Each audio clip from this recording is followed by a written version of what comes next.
Welcome, my friends, to the Sage Quay Radio Hour, your home for free and critical thinking, and I'm your host, Mike Williams.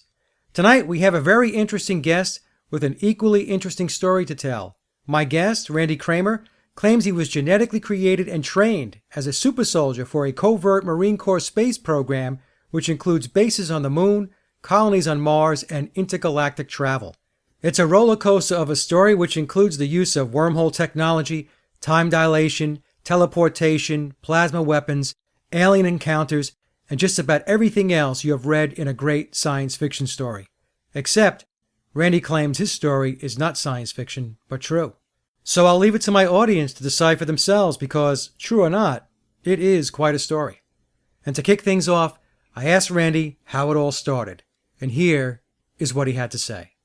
The arc of sort of how I'm here right now goes back to about 1953. I was way before I was born, when President Dwight Eisenhower, as a tactical response on his part and some of his advisors' part, dealing with after the second or possibly before, maybe after the third meeting that he had with extraterrestrials back in the 1952-1953 timeframe, where he felt that the MJ-12 committee and other agencies that were sort of wrangling the extraterrestrial issue was not in the best hands, and the speech that he gives warning everybody about the military-industrial complex is very proof positive of what Ike's attitude towards the complex had become, that it was sort of its own dangerous entity that needed to be watched over and that he was warning people about. But he did more than just give a casual warning to everybody when he left office.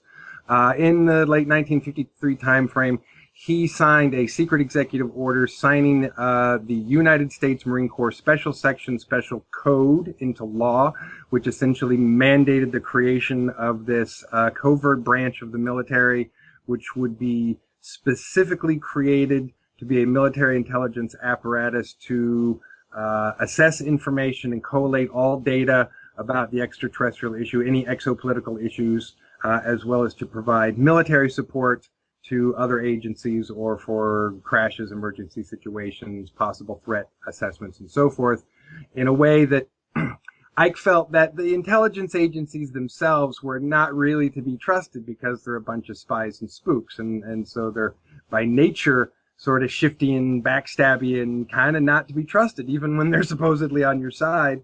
So he felt that creating a military organization where you would have an officer corps that was beholden to oaths and had a military background so that it would be more disciplined and it would be more structured towards a code and a law and a legal framework instead of just, the sort of intelligence framework, which was how do we get this done irregardless of, what's really legal, because we sort of presume that we have the mandate to do whatever we want because we're, defending the national security.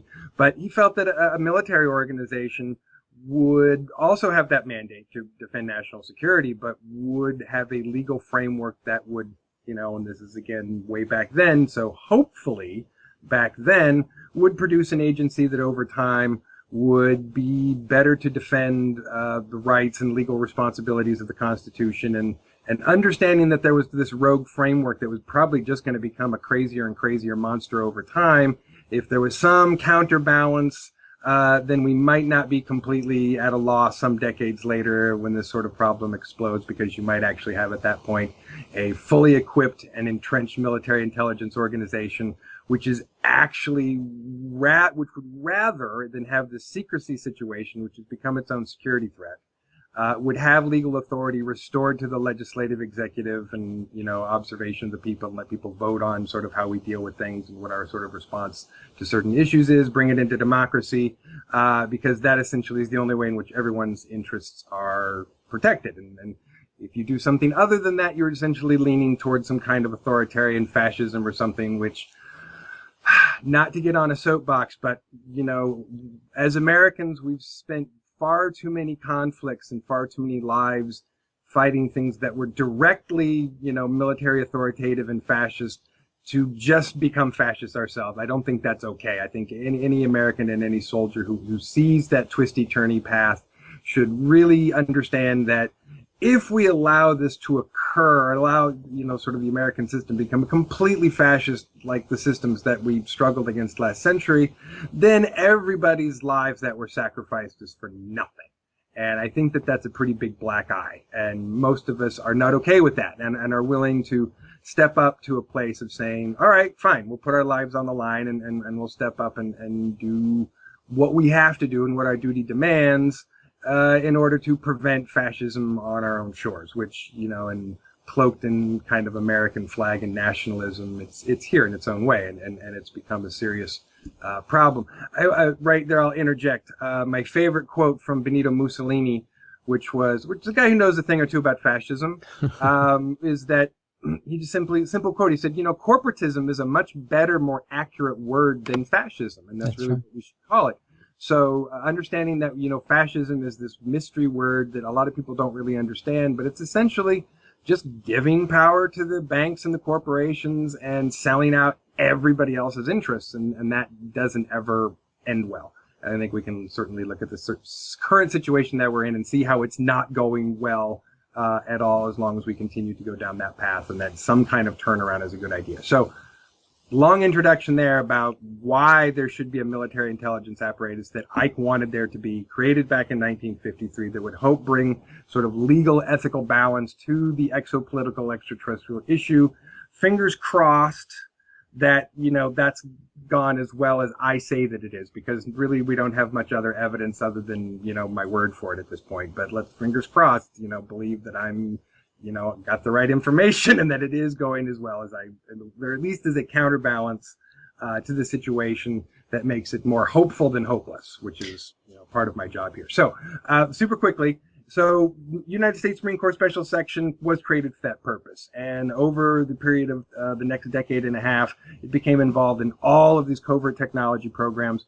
And so when the main genetic engineering technology started to really enter into the super soldier programs, which is about the mid-1960s, Special Section realized from looking at other super soldier programs that there was kind of a flaw in the way that everyone was approaching it, which was damaging the soldiers, damaging their psyches, and essentially making them not really good use of material, but it was what they felt was necessary to do in order to get people to commit to any order at any time, essentially kill anybody anytime, point the finger, and they'll do it without asking questions. Well, Randy, one question. So the program that you were in, it really got started, am I hearing this correctly, in the 1960s? Correct. It was formulated about the mid-late 1960s as a response to what they felt was not good use of this technology in the other super soldier programs. So I try to make a distinction when talking about the program that I was in. The other programs, to oversimplify, which is something that's really complicated, I think maybe this helps a little. The other programs we kind of refer to as the against the grain, because you really have to go against the grain of the human condition in order to turn people into murder machines. To get them to kill on command is really not human nature. Human beings can be very aggressive, and we will defend our families and our communities and so forth with, vicious, aggression when necessary. But to just turn everybody into killing sociopaths on command is really against human nature in a pretty serious way. So forcing people to do that is sort of going against the grain.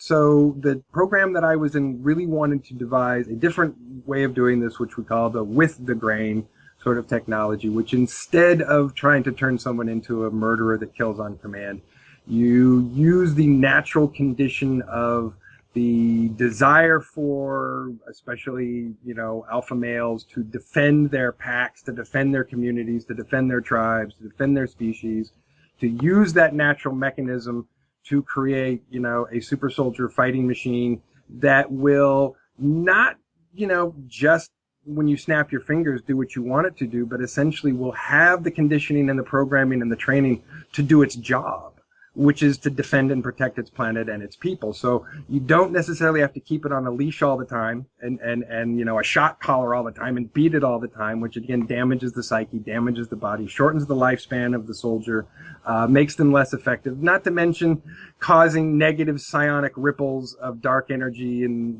that we don't want to put into weave into the fabric of our society, I think we can look over time and see when we weave negativity into our society, it has a negative impact. And it gives us a negative output. We have a negative civilization and negative society. When we weave positive things into our society, the whole sow what you reap thing, it plays out.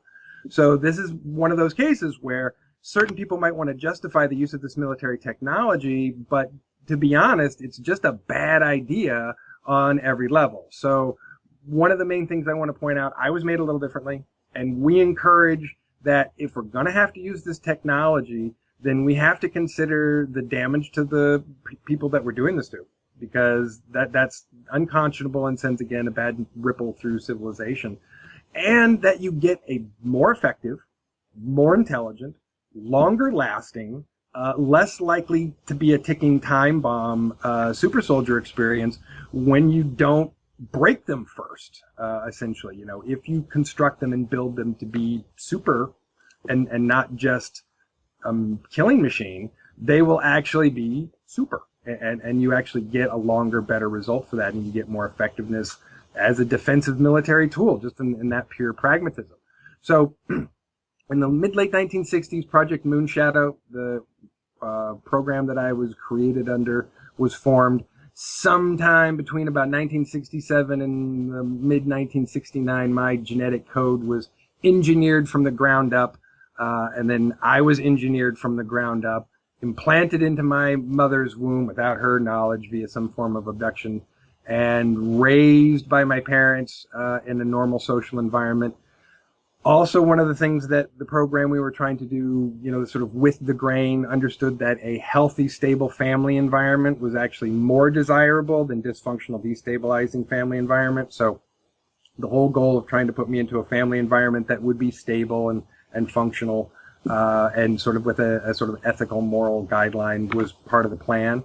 And so I can say confidently, my parents are great people. They were good parents, and I still love them to pieces. They're fabulous people. They get older and older, but they're wonderful, and really gave me every opportunity as a child and an adolescent to experience life in a positive way, and to experience myself in a positive way, and to have a spiritual experience that I could define in a positive way, and how I could learn to stand up for things and tell the truth and sort of be the person that I am. So I feel very fortunate in that sense that I had great parents who unwittingly were a part of a project that they didn't know. I mean, we've had this discussion since. I've given them the briefing, and they've been very supportive. They're wonderful people. They were a little like, oh, well, we always knew something was up, but that explains everything, But for many, many years, I simply was keeping my secrecy oaths and not telling them.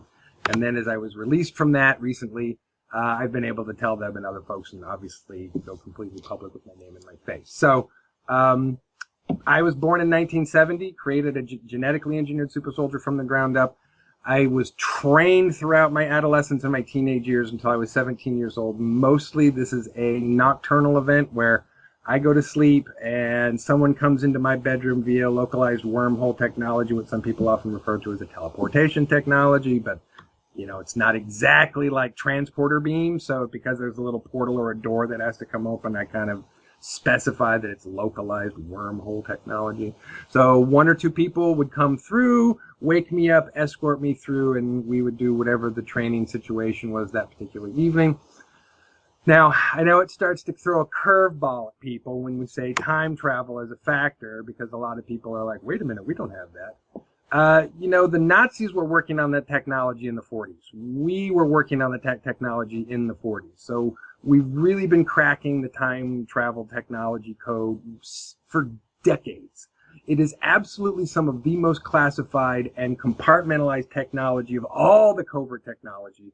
So even among people in the covert space program, the guys in Time Corps who have access to the really good time traveling equipment and, have the time travel maps and have it all mapped out and everything, that's a whole nother level of secrecy and a whole nother level of what's going on that I know very, very little about, other than that it exists.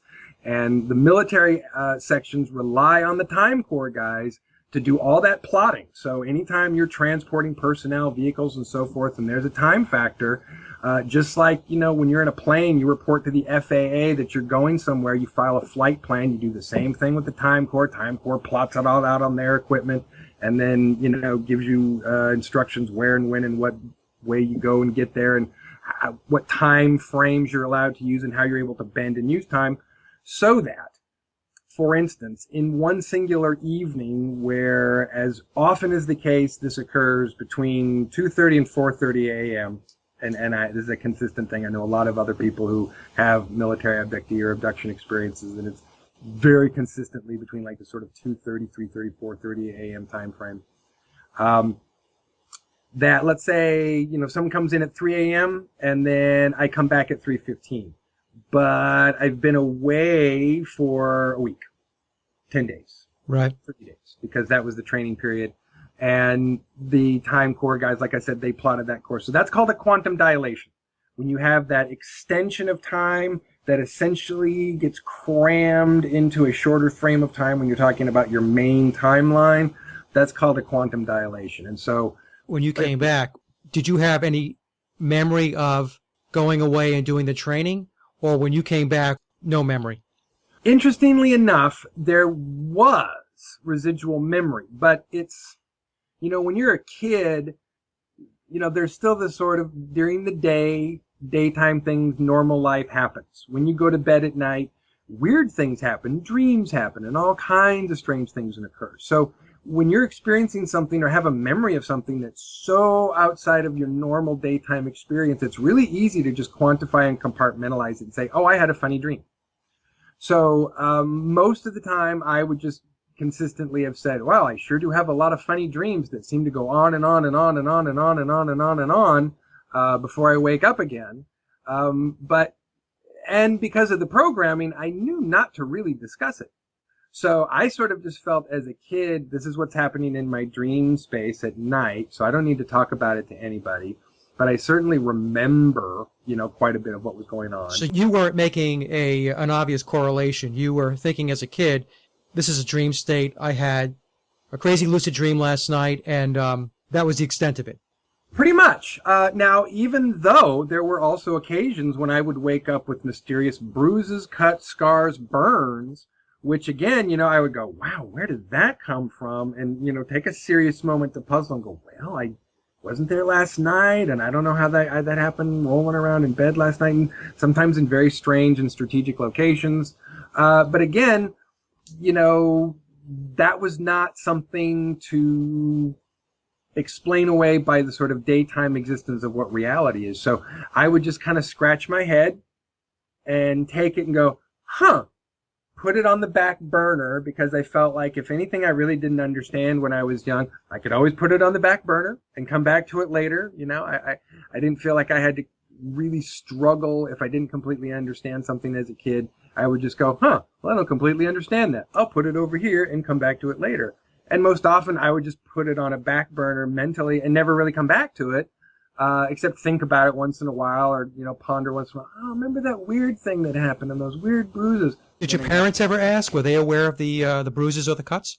Sometimes. A couple times that I showed them, and even a couple of times they decided they were concerned enough that they scheduled a doctor appointment to go see the doctor and have them looked at, or have it looked at by our family physician, which, interestingly enough, the time that I went in, I had these bruises on the inside of my thighs, like, a couple finger lengths on either side of my genitals in exactly the same spot, exactly the same size, perfectly round, like a hematoma, like I'd either been given a shot or had a blood draw from right there. And went to go see the family doctor, and I'm 11 or 12 years old. I was just a kid, but, junior high. And she took a look at these bruises and proceeded to give me a 15-minute lecture on the dangers of steroid use. So she clearly thought that they were hematomas, because she gave me a lecture like she thought that I was shooting myself up with something in order to give me that lecture. But I was so shocked that she was having this conversation with me about something I understood nothing about. How old were you? 11, 12. Yeah, okay. That's kind of an odd discussion to have with a... I thought so. And I'd heard of steroids at that age. Right. I knew that they existed and maybe people cheated in sports with them, but any notion of how I get them, or that how you would administer them, or why I would want to use them, or, oh my God, at 11 or 12 years old, if someone said, you'll get big and strong if you shoot this needle into your leg, I'd be like, I'm not shooting any needles into myself at any age, but certainly not at 11 or 12. It was just very silly. So I was just so shocked that she's sitting there having this conversation with me, I just kind of sat there, dumbfounded, eyes wide open, nodding, okay, and you be done, and I'm gonna get out of here. Yeah. And that was such a negative experience. I felt like I wasn't being listened to, I wasn't being taken seriously, and I was being completely misjudged for whatever was happening. I wasn't encouraged to want to go back to the doctor anytime I had a strange burn or a strange scar or a strange experience. Now, I had a really fascinating high school chemistry physics teacher who was this old JPL, Jet Propulsion Lab burnout. Like, he had been in aerospace for a number of years and just got tired of, the rat race of aerospace, and helped work on like satellite stuff and early space program stuff and laser stuff. Really cool guy, Earl Fullerton. Anyway, he was sort of, I'm not quite retired yet, going to teach high school, chemistry and stuff. Really nice guy. And I had these very strange burns that had just sort of appeared in like these 6 different sort of weird strategic locations across my body. And I was talking to him about them. I was happening to talk about them. And I said, I've had a couple chemical burns in chemistry class before, so I know what that's like. And this doesn't seem like a chemical burn. And I know I haven't been exposed to like any weird heat source that, that I burn myself strategically, or don't have a curling iron, or anything like that. And I'm really confused at where these, what appear to be burns, could be coming from. And him being the sort of, super genius photographic memory guy, just offhandedly says, well, could be radiation burns. And I snipped back like, well, I haven't been around or exposed to any radiation. And he snapped back, and I thought you were paying attention in class. Radiation's invisible. How would you know? And when he said that, it just, hit this, I'd like dung a bell in my head, and I just had to go, oh yeah, I wouldn't necessarily know. So I didn't have any other explanation for where these burns could have come from, except some kind of unknown source of localized radiation that left these perfectly little round, about the size of an eraser tip burns. One right here, one right there, on the ends of my elbows, on the outside of my kneecaps, and then on the outside of my ankles, and then one on my sternum. Let me ask you, Randy, for a second, if we back up 1 second. This is very, very interesting. If we step back, we talk about the program itself. This program was done in parallel. In other words, it was outside of Majestic 12, MJ-12? Correct. It's part of United States Marine Corps Special Section, which, there's cooperative effort between MJ-12, but it was a USMC Special Section program. Correct. Okay, so now some people are going to ask, how did this coexist? Who was responsible for overseeing your program? Was it the president? Was it outside the presidency? Do you even know? Well, I can tell you what I understand from the United States Marine Corps Special Section Special Code, which is the sort of the legal framework for the operation of USMC Special Section.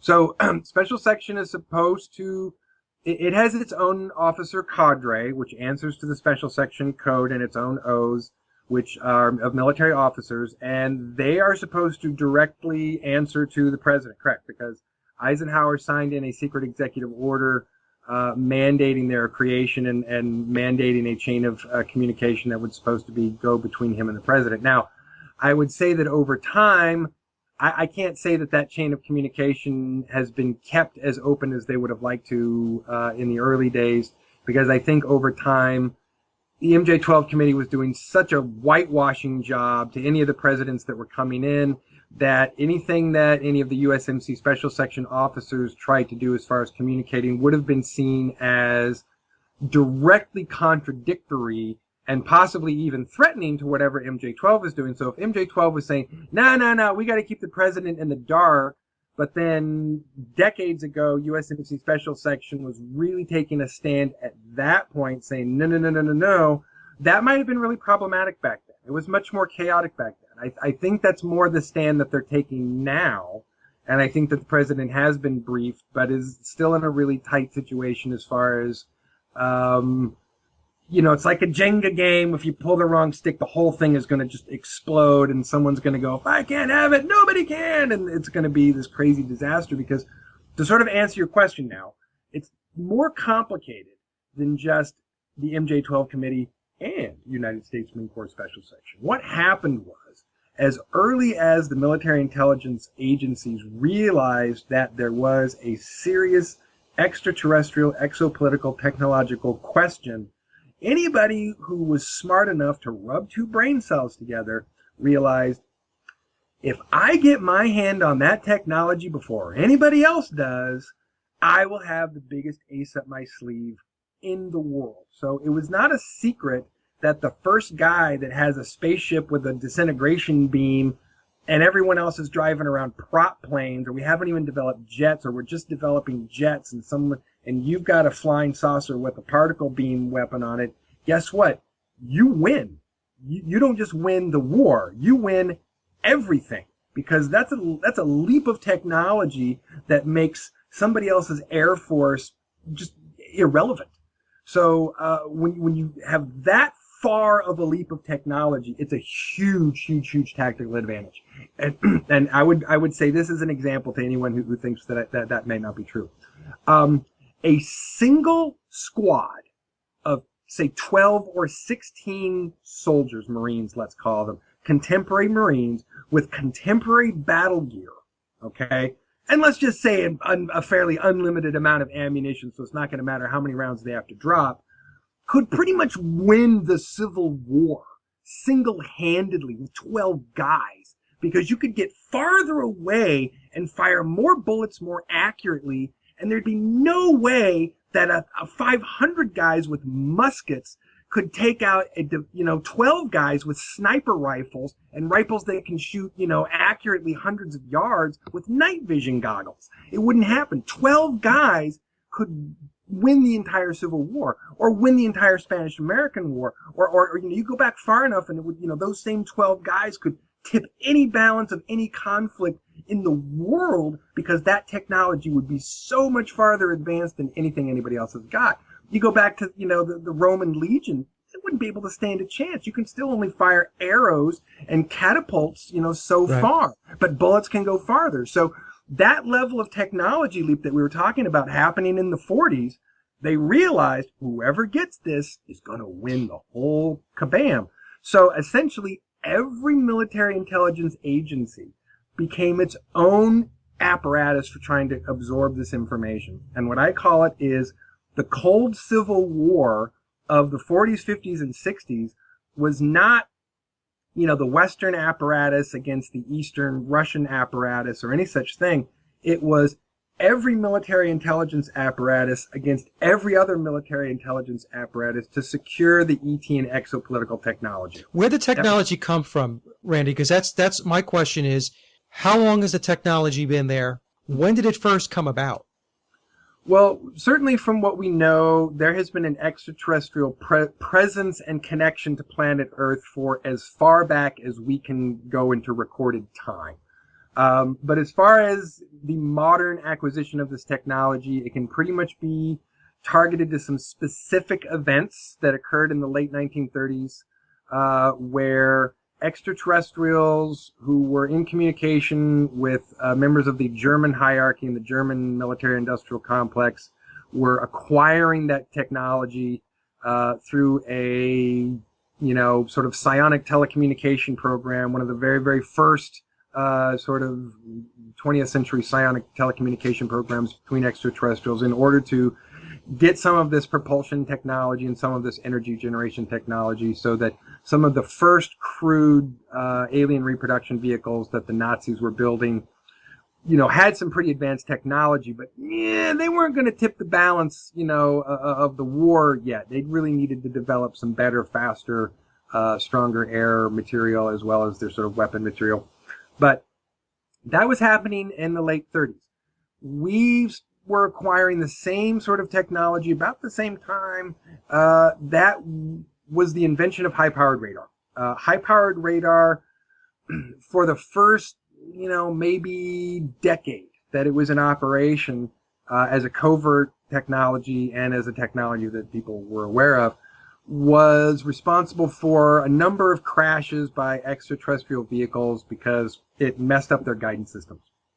Now, it took them, a little while to adapt to that. So it didn't take only so many crashes for them to realize, hey, we need to adapt our guidance systems to not get interfered so that we think the ground is the sky and crash into the ground, because that's bad and loses material. But there was a period of time there when we just kind of kept knocking them out of the sky accidentally. There were certainly times when we approached them militarily in the sky and tried to shoot them with weapons in the sky and were not successful and were not able to attack them militarily, and they demonstrated certain military proficiencies above our ability to attack them. But in this case, the high-powered radar knocked a number of them out of the sky, and so the first, broken pieces of material that we got in the 30s and early 40s were enough to get the ball rolling, enough to get people convinced that this was a real thing, and it was not just fantasy comic book stories, and it was the real deal, and whoever got this race first was going to win the whole shebang.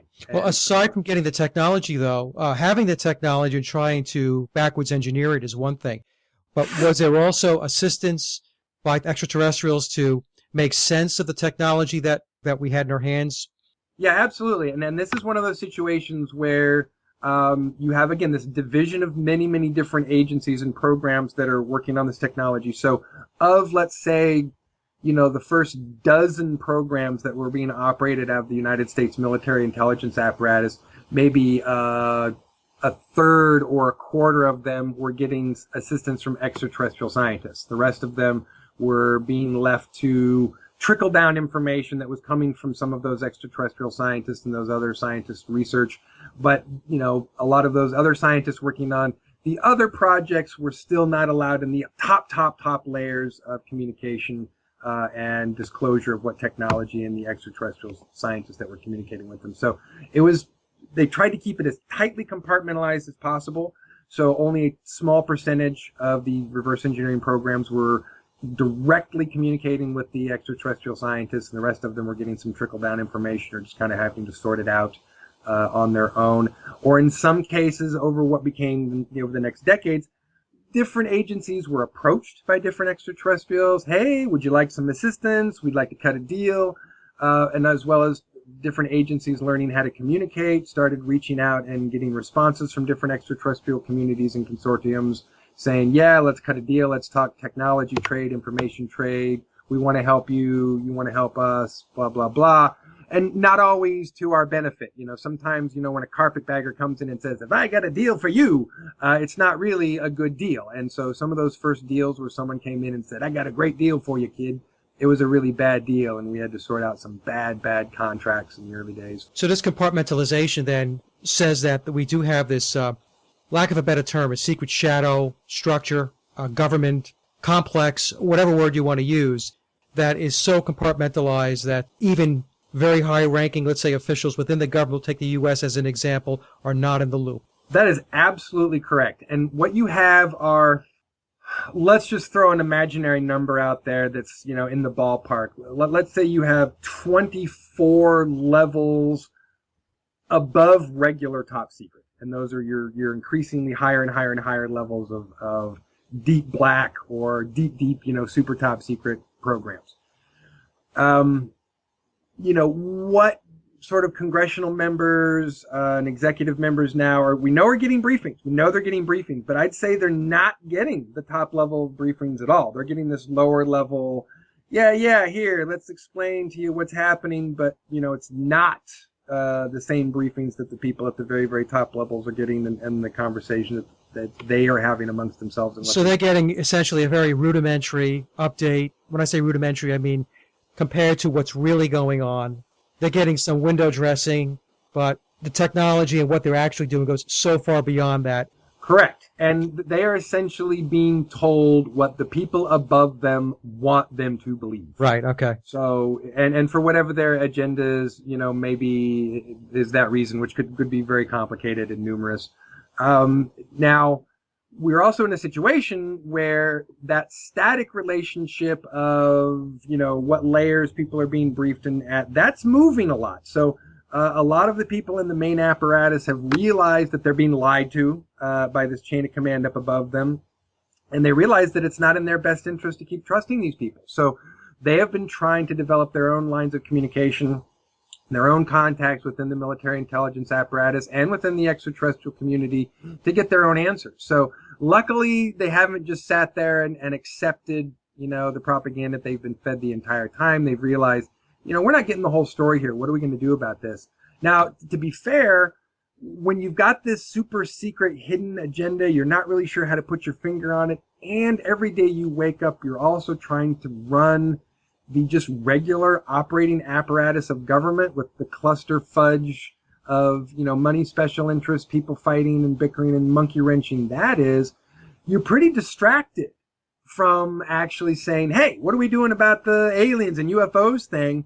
When it's like, oh, come on, why are we talking about that again? We got an election coming up and the economy's tanking and people are right. I mean, there's 19 other conversations to have when you're in political office to keep you distracted and to keep you focused on other things than to say, hey, we really got to sort out this alien extraterrestrial thing because it's really, really, really important. So I think plenty of people understand that it's important, but they've been told for many decades now, hey, somebody else has got the problem. You don't have to worry about it. The best and brightest minds are on top of it. Don't worry. We'll let you know anytime we need to let you know something. And so they've kind of coming from a place of, they've just been told that for so long that there is still this kind of conversation that you will have even among certain people within the government or military intelligence apparatus when you say there are rogue agencies who have this technology and they're keeping it from us and we need to have this conversation.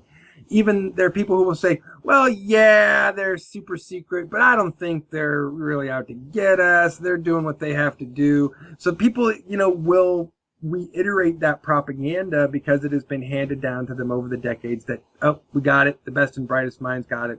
But I think enough people in Congress, senators, and the executive branch have been briefed in the last decade.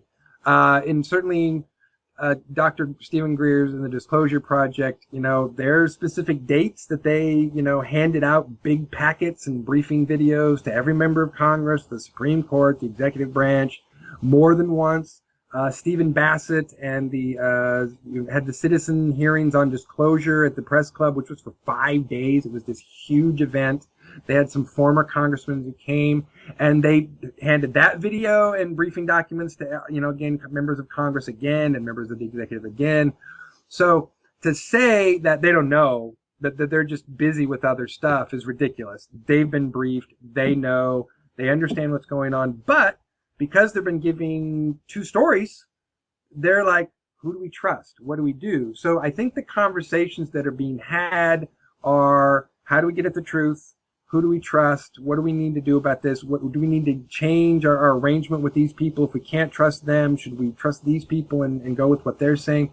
So when I say, as I often do, allegiances are switching on a daily basis around the world because the top echelon of people who've been supporting the global sort of, New World Order, if you want to call them that, folks have done so with the notion that they will be included in the salvation plan, in the rescue plan, in the secret bunker plan.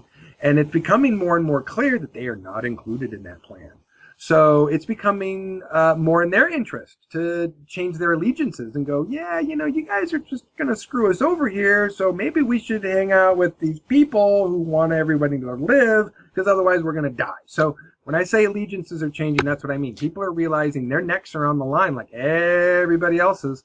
And, so they're turning sides. So those conversations that are being had are having on a daily basis. People are switching allegiances on a daily basis. People are reaching out to covert agencies on a daily basis. Other agencies are reaching out to people on a daily basis. So we have this very chaotic soup of what's happening right now this very second. I think it's a good chaotic soup as far as what we're coming from, this lockdown, iron secrecy. The churning of that soup is a good thing. So I was just going to ask you that, whether it's a good thing or a bad thing, because I know people are going to be listening to you and they're going to be saying, okay, this is very interesting, but there's so much deception, there's so much secrecy. So the next question would be, so is it a good thing or a bad thing that they're doing? And when I talk about they, I mean the secret space program you're talking about. Right. Well, I think it's a neutral good or bad thing that it exists because it just does. I think we understand that the secrecy is a negative thing, that has many negative consequences, and that we have all this amazing technology in the covert space program that if we got access to that, we could fix a lot of our problems. So in that way, I think, yeah, that's a good thing. We should be thrilled that there's a covert space program because we've got decades of technology to solve our green energy problems, to solve our pollution problems, to solve access to clean water and access to healthy food problems. Really, we have every solid piece of technology. We don't have to do 20 years of R&D. We've got the technology if we just could move it from these covert programs into the public sector. So in that way, good thing. It's a very good thing. We have to understand, though, that for decades, that secrecy has gotten worse and worse and worse and more corruptive, and making a certain tiny number of people very, very, very wealthy and powerful and kind of screwing over everybody else. So that's the part we have to realize that's bad. That's become a very, very negative thing. And so this churning of what's happening right now, when I say that's a good thing, that means it's a good thing because we're coming from decades of nothing to see here, to more and more people going, yeah, there is actually something to see there. We know there is something to see there. We know that you're lying to us. We know that there's, tons of evidence now. It's not just a few bits of evidence and a few photographs. It's tons of whistleblowers, hundreds, thousands of whistleblowers, and thousands of photographic evidence and thousands of videos and hundreds of thousands of abductees and just the evidence is becoming overwhelming. What are they waiting on, Randy? I mean, in other words, is there like a moment in time that they're anticipating? Because I was watching some videos today. The technology with regard to even amateur astronomers can pick up things now that clearly that they would prefer that people not see. I'm talking Absolutely specifically right. about the moon. So why won't they come clean? What's the hang up?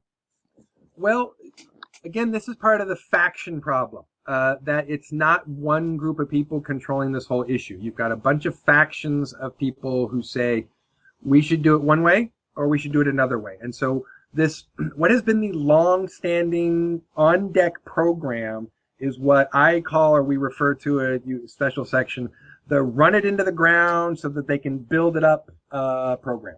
So that's essentially this whole thing to destroy the economy, destroy the military, destroy the apparatus of state, is drive it into the ground to the point that then you can go, oh, look, isn't it convenient that we already have this apparatus to replace this decrepit, dying thing that we killed, and then we can replace it with this, new world order technocratic civilization thing, which essentially is not a good thing because it essentially, there will be no more democracy for the people. There will be no more human rights. There will be no legal human rights for workers and most of the civilian population if that happens. A very tiny number of people will have access to everything and everyone else won't. So those people have an interest and they don't want anybody to know. If they can drag this out, if they can play out the clock, they can win. They can still win if they can play out the clock and everybody just stands around going, oh, what's happening? While they're playing out the clock, they can still win.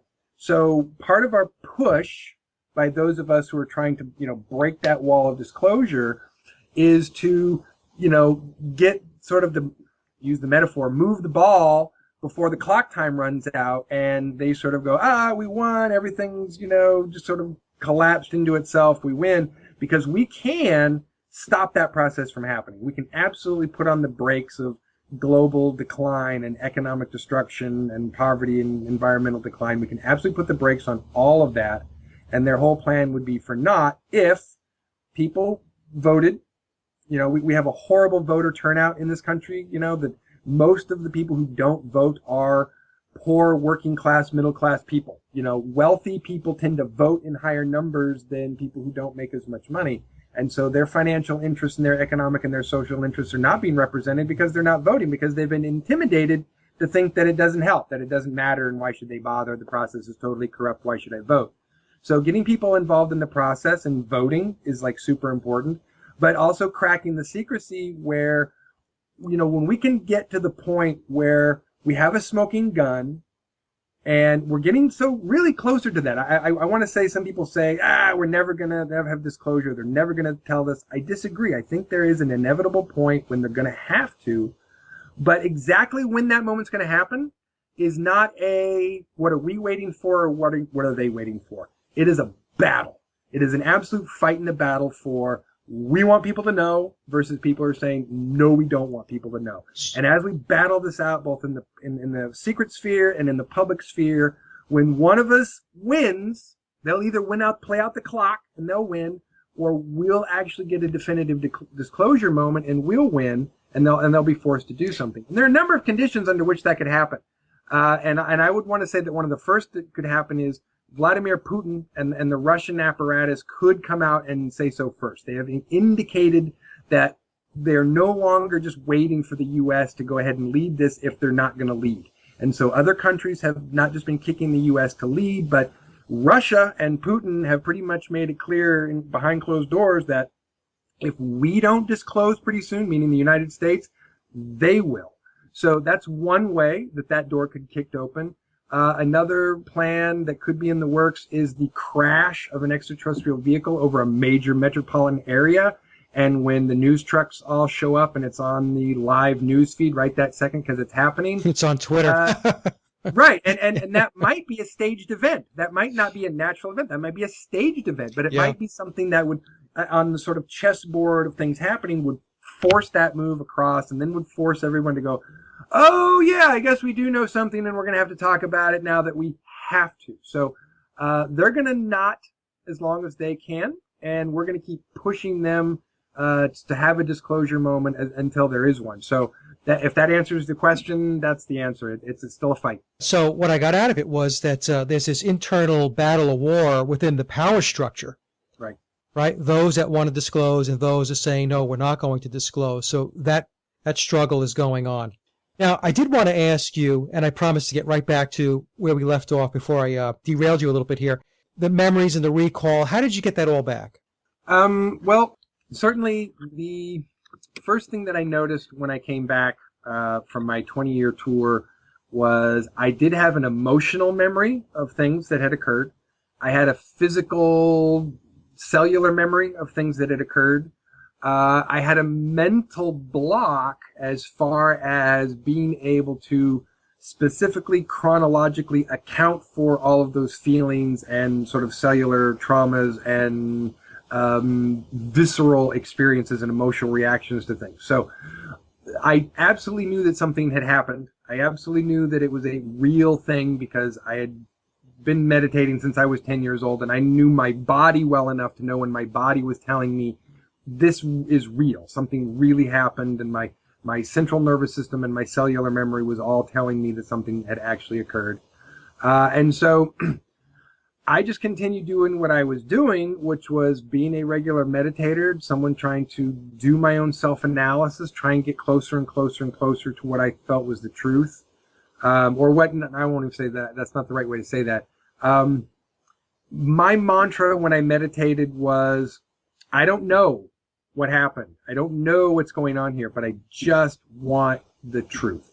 The truth, the whole truth, nothing but the truth. Because anything else would lead me astray as a human being. Like, I would never be able to find my way as a human being if I'm meditating for clarity and I'm trying to get to the truth and I'm leading myself on a false direction, right? So, I knew from that process that I wanted to get at the truth, the truth, the truth, the truth. And every time I would have these very bizarre memories and sort of have these sort of traumatic experiences that I have to go through this healing process to do of, slowing down the memory, allowing the experience to happen, coming to a place of non-judgment, forgiveness of self, forgiveness of other people in the experience, basic what you have to do when you're trying to heal through anything.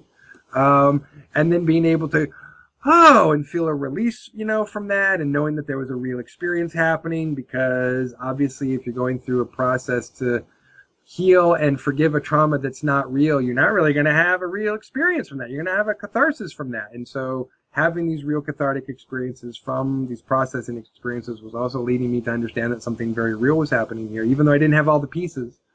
So it was a lengthy process, but it was a constant, daily, meditative, deep, digging into my memory process to get at the truth and slog away a little bit at a time over decades to get to a place where I could finally understand the larger scope of the experience, have enough of a grounded sort of healing experience with it that I could look it in the face and not panic and not completely freak out and go, oh my God, I can't deal with this. At what point, Randy, did the dots connect and you felt like, you know what, I think I have the picture now? I think I was really getting a clear picture after about 10 or 11 years, but I would say it was probably another 5 years before I really could say, okay, I got it now.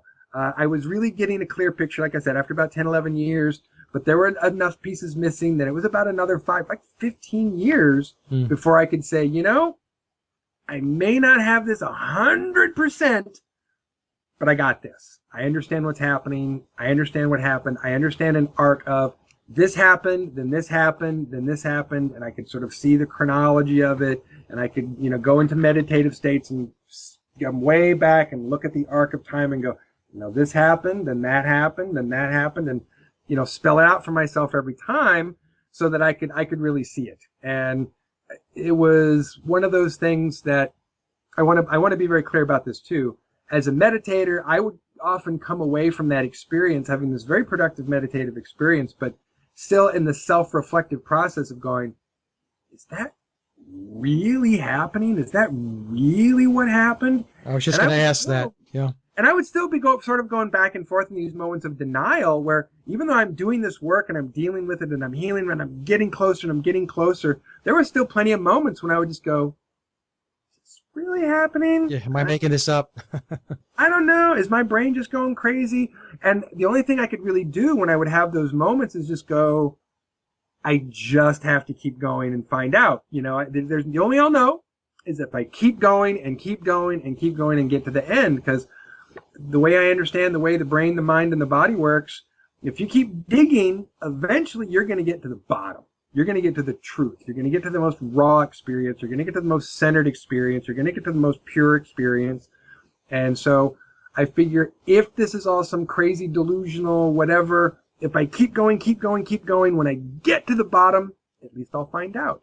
So all those moments of skepticism, I knew that I just had, and I would often do this. I would have these skeptical moments, and then as a Gemini, I often talk to myself, and I would go, really? You're having that skeptical moment again? Let's remind ourselves. This happened, and that happened, and this happened, and the scars, and the bruises, and the burns. And then I would go, oh, yeah, right. There's a stack of evidence that I have to be, mindful of that is hard to look at all at once sometimes. And so going through that process I felt like, trying to research a history that was my history, but still was a history I didn't fully understand. And that every time I had a new chapter, I was scratching my head trying to make sure I understood how that chapter fit into the larger context of the story and how it made sense too. Because if I got to a place or a chapter or an event that didn't make sense in the other context, then I would go, hey, wait a minute, that doesn't make sense in this other context. How can that be correct? And sometimes things would be out of order. So I would just have to really get that expansive view and see in the chronology of, no, this experience goes right there. And then I could go, oh, that makes sense. It goes here, before that, after that. And so sometimes it would be like really like a puzzle. Like you've got puzzle laid out in front of you and you got a piece and you're like, where does that one go? Oh, it goes there. It has to go next to that one and in front of that one. So it was a lengthy process. And you did it on your own. I yes. And I also, was constantly seeking help in the sense of trying to communicate with healers, advisors, meditation teachers, my yoga teacher, Qigong teacher, just to try and get advice or ask questions. So I was getting help, in that sense, I was getting guidance, but I was certainly, every time I would really sit down and have the conversation, okay, I know this is going to sound crazy. This is what I think is going on.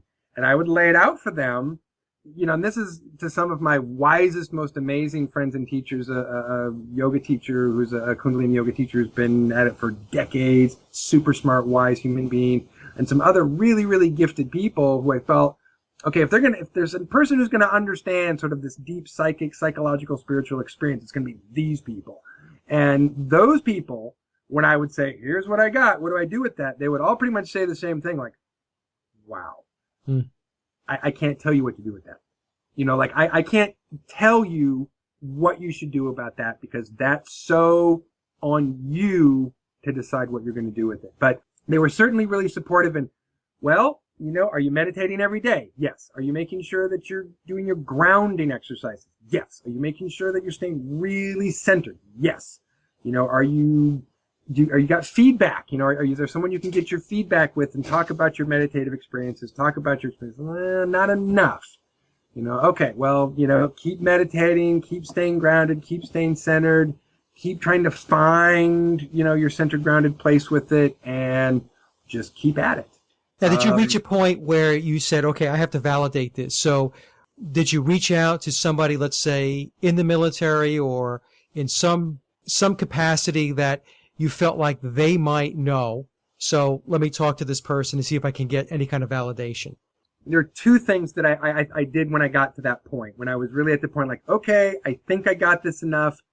Now I really need to either get, this kind of validation or this kind of confirmation one way or another. And one thing that I did, I had a very dear friend who was a psychiatrist. And so I sat down with my friend, the psychiatrist, I wish was still with us. He passed away from Lou Gehrig's disease, Dr. Timothy Brower. Nice, really amazing guy. And we sat down, cracked open the DSM-4, and let's look at the symptoms. Let's go through the book. Let's see if you've got another kind of crazy, that we can identify. And then, if that's what you got, it's what you got. But he was very clear and a medical professional who said, you don't have the symptoms of schizophrenia. You don't have the symptoms of bipolar disorder. You don't have any of these other symptoms of any of these other mental illnesses. You have the symptoms of post-traumatic stress disorder. So he was certainly a medical professional who was able to say, nope, you're not crazy. You got PTSD. The next thing that I really focused on was what I felt as I began to understand somewhere there's a contract that I signed with my name on it, which means there's a legal apparatus which is supposed to respond to the fact that my contract is not being honored. And even if they're an agency that wants to drag its heels, if I file the paperwork 10 years later, I should get my personnel files. So I had an opportunity to be at a Space Conference convention in Colorado Springs, Colorado, where the Space Command guys, all the industry guys come and have essentially a big convention about space technology. And so all the aerospace tech companies come and all the brass comes to look at the new toys. And they have displays on the new satellites and the technology that they're working on. It's a really fascinating event to be at, actually. Seeing how the out in the open part of the sort of space technology and military intelligence apparatus. I mean, these guys aren't behind closed doors. This is at the Broadmoor Hotel. People got their booths set up talking about with this rocket and that capsule and this new technology. And I mean, the covert stuff, I'm sure, was happening in another convention hall across, the hotel where, you had to have the security clearance to get in there and so forth. But everybody was there in the sense of, I don't think I'd ever been to a single location where I saw more stars, on people's shoulder boards in one geographical location. And while I was there, I was looking around, essentially looking for patches, pins, things that might recognize someone that I could ask a question to. Essentially saw an officer who had JAG pins and was in an Air Force division that I thought, maybe I should ask this person a question. And I was a good intuition because I walked up to this gentleman and I said, excuse me, I have a question if you don't mind. I have a friend, who was in a covert, unacknowledged special access program. Would just like to get his personnel files, sort out benefits, blah, blah, not trying to be whistleblower, yada, yada. Any advice on what they can do? Because obviously if it was in an unacknowledged special access program, you can't just go ask. And I totally asked the right person because he just said, oh, no problem. I'll tell you exactly what you do. He said, first of all, you have to understand, your friend has to understand that the second that you were discharged from that unit, you lost your security clearance. So your unacknowledged special access program security clearance, you no longer have. So you no longer have permission to ask for your own records because you no longer have the clearance that you used to have in the unacknowledged special access program. So he said, if you personally go to any of these agencies and say, I want to ask my records, I was in this program, they're all going to do the same thing and say, no such thing, but no such program exists. There's nothing we can do to help you. He said, now what you have to do is you have to go to an elected representative, a congressman or a senator from, where you live and request that they make the request on your behalf because they actually have the clearance to make that request and get the complaint forms and get the paperwork. And he said, so what you want to do is get your congressman's office to request the agency that you feel probably has those files. And I was like, I'm pretty sure it was an NSA program. And he was like, probably. So he said, you have to ask your congressman's office to write them a letter and request an MJ-12 complaint form. He says, there's a complaint form. Most people don't get them. They don't want people to hand them out, but there's a complaint form. And it's called an MJ-12 complaint? Called an MJ-12 complaint form. Because they tell us that MJ-12 didn't really exist. Right. Well, because, again, it's an unacknowledged program. So right. I can't ask for it. But my congressman or my senator can ask for it. And then if I can get a complaint form, then I can just fill out in the complaint form, what my contract, tour duty, yada, yada, not receiving benefits. And then that put in the complaint form to then get a bureaucratic review, to then have some, lower level bureaucrat to then review the case and dig up the files and decide whether they have to redact them to let me see them, or whether they'll let me come see them in a closed room. Like, you get to come into a closed room and look at the files, but you don't get to leave with anything. You don't get to write anything down. And then, what information they need from there, or if there's a hearing process to request a hearing. So there's essentially this bureaucratic process that you can go through, but it's just this very slow, secretive process that doesn't move fast. So you have that request in now? Absolutely. Yeah. Okay. Yeah. Okay. No, my attorney, my congressman's office, and that's in the works. We're working on it. That's all I can say about it at the moment, because we're working on it. What I wanted to do, Randy, because I did derail you there a little bit, but this was very important information to get down. Let's go back to when you were a kid and you're actually having these lucid dreams, or what you believe to be lucid dreams, but it's actually training. Right. And then you reach the age, I'm going back to some notes I have here, you get to 17 years old. Correct. That was when my 20-year tour began in the EDF, MDF.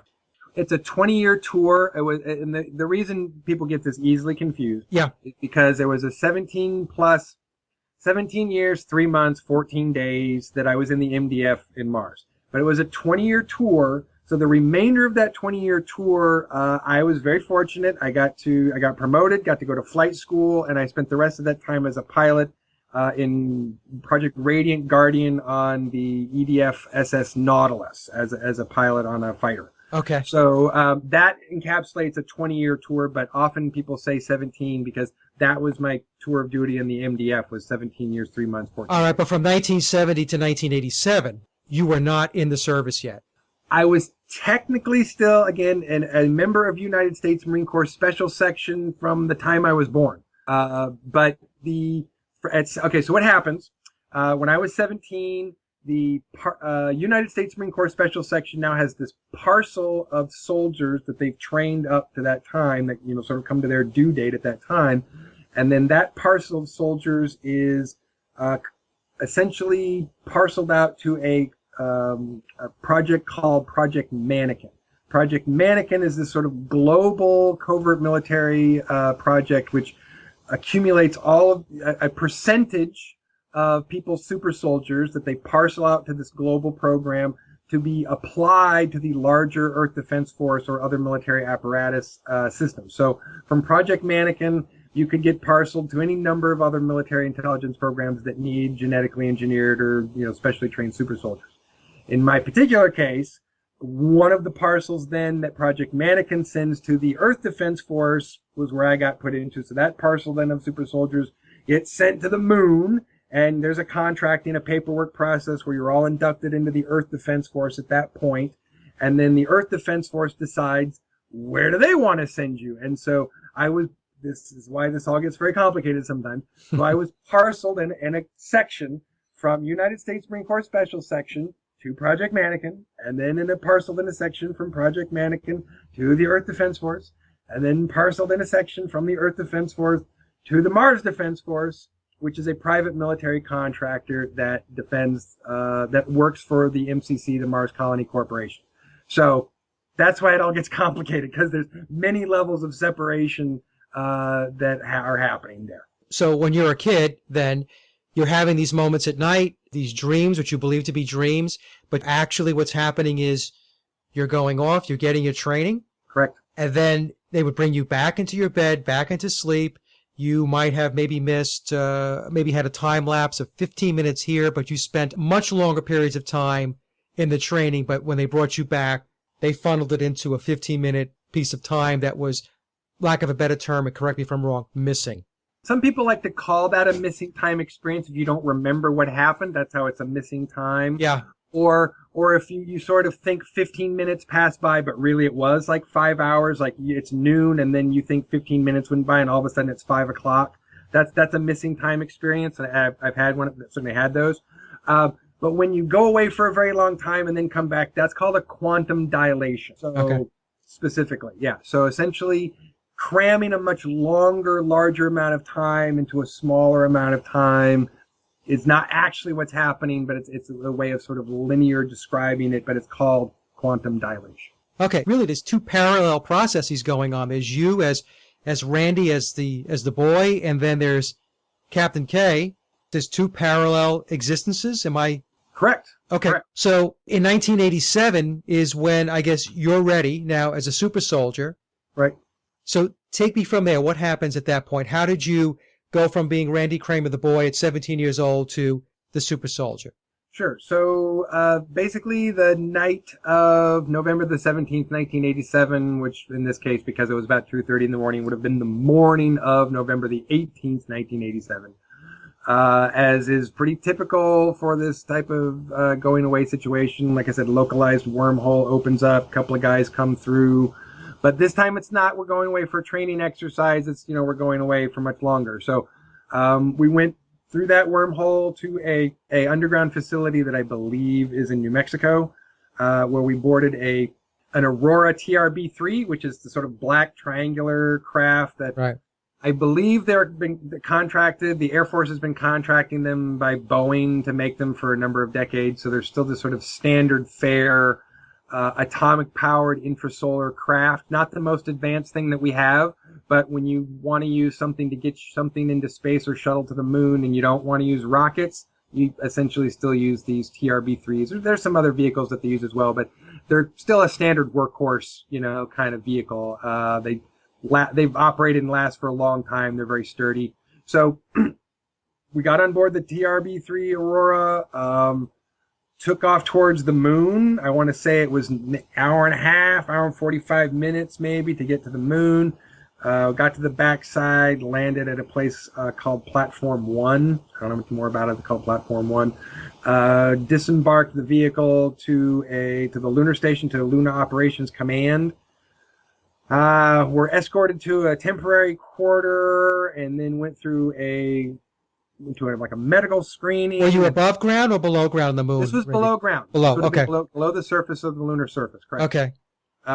So a medical exam, and then return to the temporary quarters, and then to the administration section to actually sign the EDF, Earth Defense Force contract, and have someone sit there and explain it to you. And I mean, as well as, they want to try and explain a 2-inch contract and, for you to just initial and sign. But he did explain enough, like, okay, this is going to be a 20-year tour. That's how long this is for. But don't worry, they're going to age reverse you. You'll get all that time back. And, they'll give you a nice cushy job when you go back. Don't worry. That's total crap. That's not what the case. But, recruiters, right? I mean, recruiters always lie. You ask anybody who ever got recruited into the military and ask them what their recruiter told them and whether it was the truth. And chances are there were plenty of things that were not the truth. So in typical fashion, we were lied to. And signed the contract, and then because he basically is like couldn't really answer the questions as far as where you're going to go, what you're going to. He's like, I don't know, I can't answer that. You're not going to know until you leave here and go to your next duty station. Your security clearance won't start until you get to your destination. So he said, all I can tell you is sign, initial, and we'll get this process going. You'll be good to go. We'll take good care of you. It should be fun. Don't worry, it's probably not going to be a big deal. You're probably going to sit in some space station or some, listening post doing nothing. It'll be boring. Before you know it, you'll be done. But no, I got to go to Mars and, fight on the war on Mars. Great. That was fun. So, they tell you it's going to be one thing. It's not exactly going to be that. Sign the contract, go back to the temporary quarters. When you approached the moon, let me just ask this question. When you were in the craft, the shuttle going to the moon, were you able to view the moon? Is there a way to take a look at what it looked like? Yeah, there's some window seats, and so yeah, most people don't necessarily want to sit by the window, but I was like, yeah, I want to sit by the window. So yeah, I sat by the window and stared out the whole time. It was absolutely fascinating. Yeah, so what did you notice about the moon? Anything that you noticed that struck you as wow? We weren't told about that. Oh yeah, for sure. I mean, the dark side itself is very interesting. It's laid out really different than the light side, as far as it's really obvious that whoever over some millennia wanted to hide their locations from, the eyes observing from down here on planet side. Being on the dark side's the smartest thing. It's like the biggest duck blind in the world, right? I mean, you hide back there in the dark side. You could have a city back there, and no one's going to know you've got it because they can't see it because the view's never going to turn to you to us here on the planet side. So the scale is hard to judge. That sort of black and white gray scale, view of everything, because it's not like lots of colors. It's just a sort of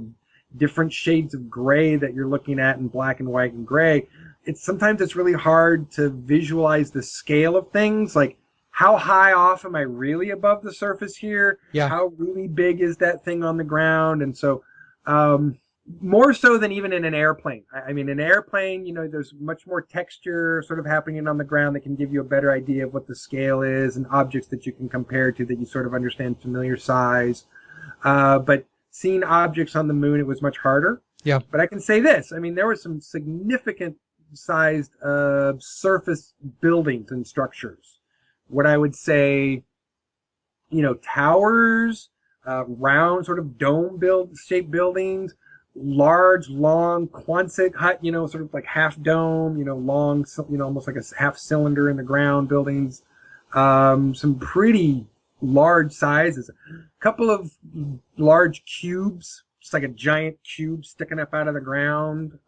So some pretty interesting large shapes. Big. Okay.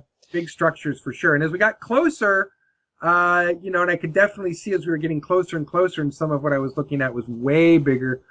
And when we flew down into platform 1, we came over a crater that had a bridge, like a land bridge that had been carved out in this crater.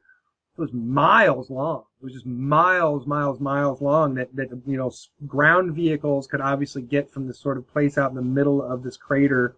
That, again, not all the craters on the dark side are hollow, which is interesting. Some of them have like mesas in the middle. So a crater that has a mesa in the middle is not an impact crater. Right. That's dug out somehow, or some other phenomenon that has occurred there. It's obviously not an impact crater. So in this particular case, we came down over a crater that had a large mesa sticking up, out of the center that looked, a couple thousand feet easy off the ground, the floor of the crater, with a land bridge that sort of came out and made it like a giant L shape that was miles long, miles. Okay. And then came to a structure in a building that was, just looked like it had been there a very long time. Not like that we are the original manufacturers of this particular structure, but maybe that we're just using it right now. But it was massive. It was large. An engineering project to build something like that would take more of a manpower, personnel, engineering, raw work, and energy than building like the Hoover Dam or something. I mean, it was bigger than that. Were you aware if humans were able to function outside of those buildings? Like you mentioned that there were vehicles going over the bridge and stuff like that. Did they have to wear spacesuits? Is there an atmosphere? Is it breathable? Did you become aware of that? I've never been on the surface of the moon that I can recall, and I cannot say that I could look down definitively and see, someone walking around without a helmet or something. Okay. I have heard the rumor that there is this breathable atmosphere on the moon, as crazy as that may sound. I've also heard that it may be a localized phenomenon, meaning there may be the ability to sort of have localized, dome atmosphere that's maintained by some massive electromagnetic shielding or something, so that there are places on the dark side, for instance, that you could breathe, and maybe places on the light side you couldn't. But this is, I don't know necessarily. What I've seen recently is showing me that the technology of whatever they're doing with the moon is something that they didn't stop doing 30 years ago. There's a continuous progression of this cloaking technology that's definitely keeping what's happening even on the light side surface invisible from us. So I get the impression that there's a lot of activity even happening on the light side going on that they don't want us to see because they're employing this massive cloaking device over the entire surface of the moon. It's pretty, I mean, again, seeing this guy, his amateur telescope looking at this thing really close, and you can really definitively see, this wave line. I saw that. Yeah, yeah. I mean, I've seen phenomena like that, and I can't tell you that it looks like anything else other than either a electromagnetic shield to protect from incoming projectiles, or a cloaking shield of some kind to, hide whatever's happening underneath that. I've never seen anything else that looks like that. Fair enough. So once you were inside the building, there were the beings that you interacted with. Were they all human, or did you see beings that were non-human? In the areas that I was at Luna Operations Command, I saw only what appeared to be human terrestrial personnel. If there were extraterrestrial personnel, they would have looked, humanoid, and I wouldn't have been able to tell the difference at that time. So I didn't see anything that would have indicated that we were dealing with, direct, overt extraterrestrial involvement. But that would have been on purpose. We would have been contained to an area that if that wasn't anything they wanted us to see, then we wouldn't have on that particular visit. So I consider, from my memory of that experience, it was a very sanitized visit. We only saw a very limited area. We were there for the minimum amount of time that we needed to be, and then, gone. It was essentially just a processing center. Look, I certainly didn't see the entire Luna Operations Command or the entire lunar base. We were at this one little processing center that I arrived at and departed from. That was, and essentially when we came back, that was sort of the same experience, except I also did, when I came back on the return trip to the moon, well, we got to have the sort of farewell ceremony, and because I had gotten promoted to an officer at that point, I got to go to the officers' banquet at that point, which is a little nicer, and there were some, guest speakers and so forth. And in that case, we were in a building that was on the surface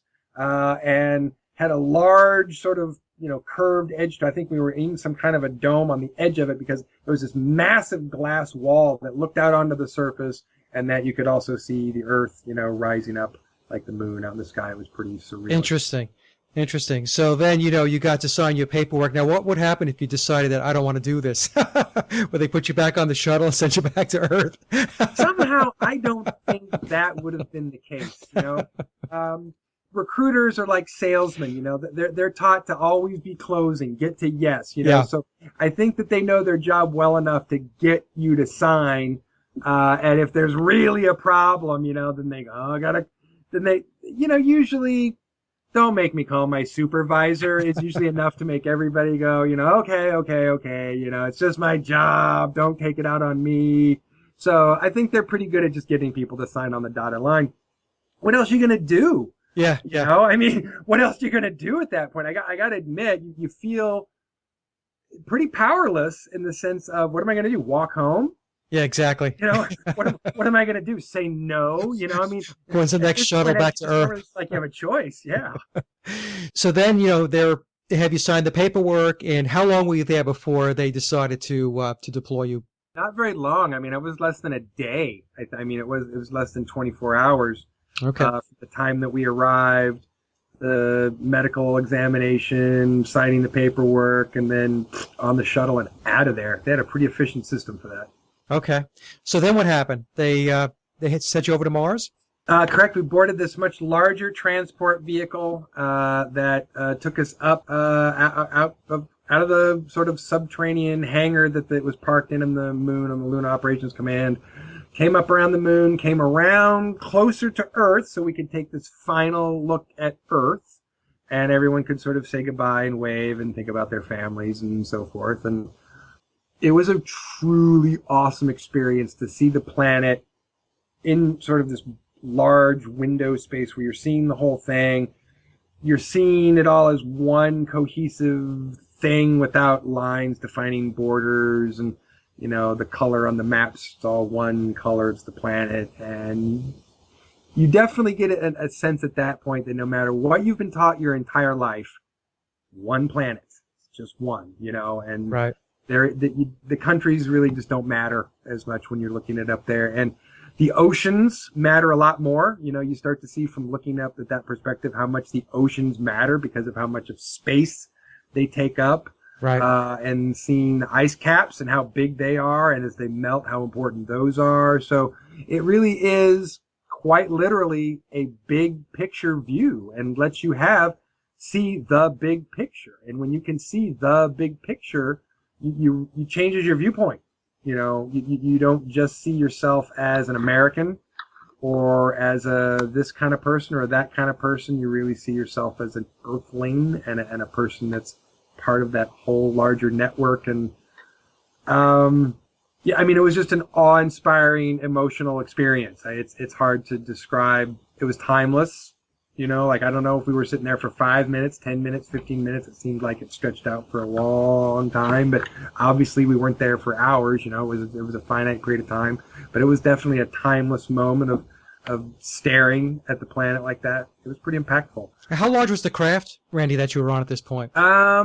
So I've said this numerous times. I've tried to give the scale of it, and I had to disclaim for myself that as we walked into this hangar, the size of the hangar, the size of the vehicle, it's hard to register the scale. So it was at least 4, 5, 6 stories tall, 7. Wow. It was big. It was at least 6, 7, 800 feet wide. It sort of had a rounded front, teardrop to the back. It had kind of wings. It didn't fly, that tapered. It was a chrome, sort of reflective, mirrored surface. And sort of up, maybe 2/3 up the front was this cockpit window, where you could sort of see a couple guys, moving around up there. Again, seemed like it was far up. They were way high up there. And it was really, again, hard to gauge that scale, but it was large. I'd say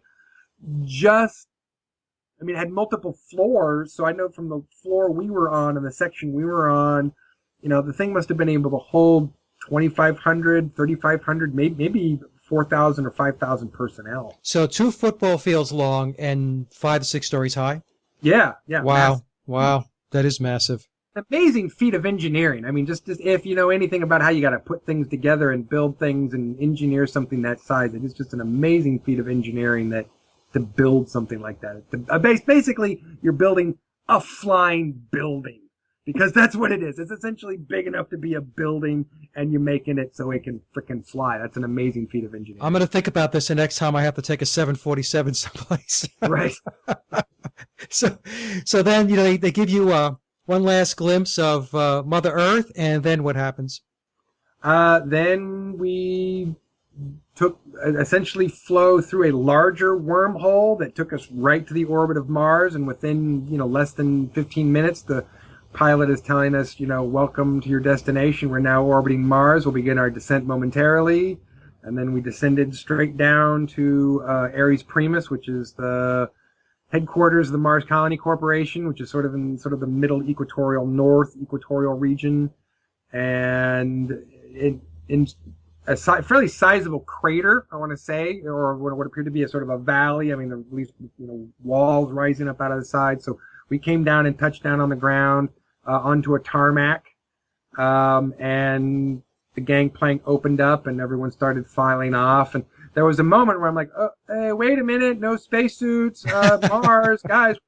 But, they're rushing everybody up, going, go, go, go, go, go, So I kind of figured, I guess it's okay. And, just kind of filing off with everybody else. And then the second I hit the ground, sun, I got to squint my eye because, the sunlight's hitting me in the face, and I can feel warm sun on my face, and I can feel a cool breeze hit my face, and I can take a breath of air and smell this really dry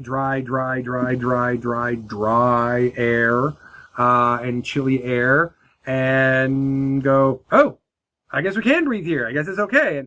And at that point, there's no debate at that point about whether there's a breathable atmosphere on Mars, but I'm telling you, the second you walk out of the ship and you step on the ground and you go, guess we're good. I mean, conversation over, debate over. So, you just accept at that point, oh, breathable atmosphere. Okay. Did they make sure you put orange, red lenses on so that you could see it the way NASA shows us? So how did it look to you? That moment there was okay, so the sand, sort of as I was looking at it, was this very yellowy, orangey color of sand. Now there is a lot of iron oxide, so there's kind of this reddish, orangish dust all over the place. Yeah. But I would say that the sand was very yellow right there in that particular place. The rock outcroppings did have sort of this, Colorado red rock kind of look to them. So there was a lot of red, but the sky, very blue. I was looking at blue sky. I'd call it a bit paler, more pale of a blue than maybe the way if I look up at the sky outside my house in the middle of the day, it's a bit of a darker blue color than the Martian sky. Yeah. So, but it was blue. It was a blue sky. Yeah, it's interesting. The pictures that are coming back now, even the NASA JPL from the rover, those pictures now, what I'm seeing, Randy, is over time, incrementally, they're adjusting the color so that we're not getting that red, orange tint anymore. We're starting to get a more natural view of what Mars looks like. In fact, there's a couple of people on the web. This guy Keith Laney does a great job of doing the color corrections, and it's very clear with Keith's work that the sky is blue. Right, and I know I've watched some people do these color corrections, and what's making it so obvious is that with the right software, you basically click one light filter and it just goes back to normal. So it's not even like you have to do this really complicated, let's fix the light filter thing. You just have to turn off the same thing that they're using to turn on, and then you just get the natural image, and you just get that corrected image. So it's not even this super rocket science process to just, get that orangish and red tint out of there. It's very interesting. So then you're deboarding the ship, and then where do they take you from there?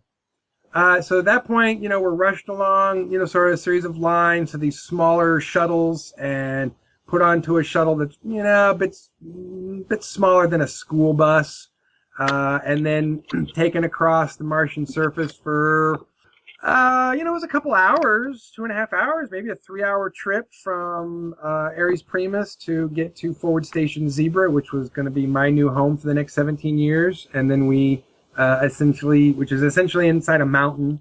And so we came into the giant hangar doors, into the hangar/motor pool, and parked and disembarked into Forward Station Zebra, and then we're led down into the barracks. And, there's a guy with a clipboard calling off names and telling us which squad, we're now a part of, and pointing us into the direction as we go along. And that was the beginning of my first day. I arrived and then got to meet my squad and start learning training on the body armor and the rifle and all the training equipment, and learning to walk and stand all over again in Martian gravity. I was just going to ask you about the gravity. What was that like? Well, okay, so to make two very important distinctions, there are places where we had gravity plating. So, and I can't tell you, don't ask me how it works. I'm not a scientist. I can't tell you how that gravity plating works, except that we had the ability to have locations where we were operating that when you stepped on the ground, you felt like you were on Earth again. You just felt like the gravity was pulling on you normally, which is a pretty smart thing if you don't want your people to have atrophy so that they can't come back, which is basically what would happen if you grew up and lived on Mars and your muscles atrophied to that gravity. You wouldn't be able to come back. So setting up the gravity plating was important for having, if you wanted to be able to have people that could come back, and you wanted to have two-way transportation, you couldn't have people in this lower gravity atrophying their muscles to 0.79 or whatever it is, and then come back to 1.0 G and not be able to function. So the gravity plating is pretty essential. Okay. It also has this side effect of making us the stronger species on a lower gravity planet. So we're from the heavy gravity planet when we're on Mars. So it's not exactly John Carter height, if you saw John Carter, but you definitely have more height, more jump that you can get there than you can here. And when you're a toddler and you're learning to walk, one of the things that you're learning how to do is coordinate the weight and balance of your upper body and your lower body. So, there's a lot of whoa, tipping forward, whoa, tipping back as you're learning to make that adjustment and make your legs move at the right speed. It turns out that is a specific relationship to the gravitational coefficient of the planet you're born on. So the second you go to somewhere where there's a different gravity, whoa, you're learning how to walk all over again. So when you watch the outtakes of the guys on the moon, they're falling down all over the place. They're having a hard time, trying to stay up because you have the same problem on the moon or on Mars or anywhere else you go. The gravity is just enough different that your upper body, lower body has to figure out, how to move again. And it's really easy to just get your feet moving faster, your upper body moving faster, and fall on your face. So when you're out on the Martian surface, and because we had a powered exosuit, environment suit, that made us even stronger and could jump even farther. So learning how to maneuver in the Martian gravity in a powered exosuit was like learning to walk all over again. Absolutely. Learning to walk all over again. Okay. So then what was your mission when you got there? Because it wasn't going to be what the recruiter told you, right? Absolutely not, right? We were informed in our first intelligence briefings that the situation on the ground was we had two neighboring indigenous species, one reptile, one insect or mantid, as we call them now, and that we had a regular hostile engagement process with both of them, and sort of were maintaining a territorial line and a neutral zone between us and the colonies. And essentially our job would be to respond to any aggressive acts on their part, as well as to, in some cases, initiate aggressive acts where it was deemed militarily appropriate or necessary, which, means the guys on top, whenever we want to attack or blow something up, we can. There's really not a set of rules as far as when you really ethically or morally can attack something when you're testing your military equipment and you're developing military equipment. And the only way you get to test it and develop it is if you use it. So any excuse to use and develop the equipment is an excuse to develop and use the equipment. So we engage with them out in the open, on the desert surface on the Martian plateau. We engage with them in their bases. We engage with them at our bases. And they were indigenous. Correct. And my understanding is that there is also a native humanoid species. We did not encounter them. They're not in the northern polar region where we were at, or we did not experience them there. I'm also told that there's another native, or, when I say native, they've been there long enough to be counted native now, of an extraterrestrial species that's similar to the Greys, or sort of little big heads. So my understanding is there could be a minimum of 3 or 4 native terrestrial species. There could be even a couple more that we don't all get briefed on. So the notion that Mars is this empty place is just it's the opposite. It's a very full place, and there's a dynamic community of people living there with different interests and working together and fighting one another, and it's a very dynamic place. You think about the geopolitics of planet Earth and how complicated that is. Just as complicated on Mars, as far as all the number of pieces that are on that chessboard are all interacting in some geopolitical way, which is just not smooth and cohesive. There's a certain chaos and process to it all that's, not the same that it was 10 years ago, is not going to be the same that it's going to be 10 years from now. So when we talk about Mars, I can tell you what happened when I was there, but it's probably not the same thing that's going on now, and what's going to happen over the next 10 years won't be the same either. So it's not a static process. It's a dynamic, ever-changing process that we should expect to keep hearing different information and different stories as the process evolves, and not just keep hearing like the same story all the time, because it's a changing place and a changing environment. Did you ever come to know, Randy, how long the Earth-based presence was there, the bases and so on? My understanding is like the first probe that we touched down on the Martian surface was in like May 22nd, 1963, and that we were establishing our first military bases on Mars in the early 1970s, 1970, 71, and that the Martian colonies, the first colonies, were established at about 1974, 1975. Okay. And so... that's the timeline that I've been told that I've been briefed on. So, and maybe you don't know this, but the Earth-based presence when it got there, what was the reception like? Was it hostile, or were they leery, or okay, come, but you better behave yourself, or nobody cared? I couldn't answer that specifically because I wasn't there. From reports that I've heard of people who were in some of the early exploratory missions there, like Andrew Passaggio, who is a very good friend of mine, and we've had wonderful conversations about this. I think that he explains fairly clearly that there was a certain amount of distance or cushion that they seemed to have from other things or other people, but at the same time, there were certain natural wildlife and other, extraterrestrial or native life, which they were informed, not to engage or to stay away from, or to, if you see this, report back or get away. This could be dangerous. So they were certainly in a active hostile environment, or an environment that could turn hostile at any minute. So it was definitely, I wouldn't say that we were greeted, so much as with a certain amount of suspicion and a certain amount of hostility. And Because I would be suspicious if we showed up. certainly, yeah. But I think also because the environment and geopolitics of Mars is not like, there isn't a Mars government. You know what I'm saying? I mean, Right. there are communities and governing states and communities all over the planet that are localized. So the reptiles have localized communities, localized governorships, localized, underground cities.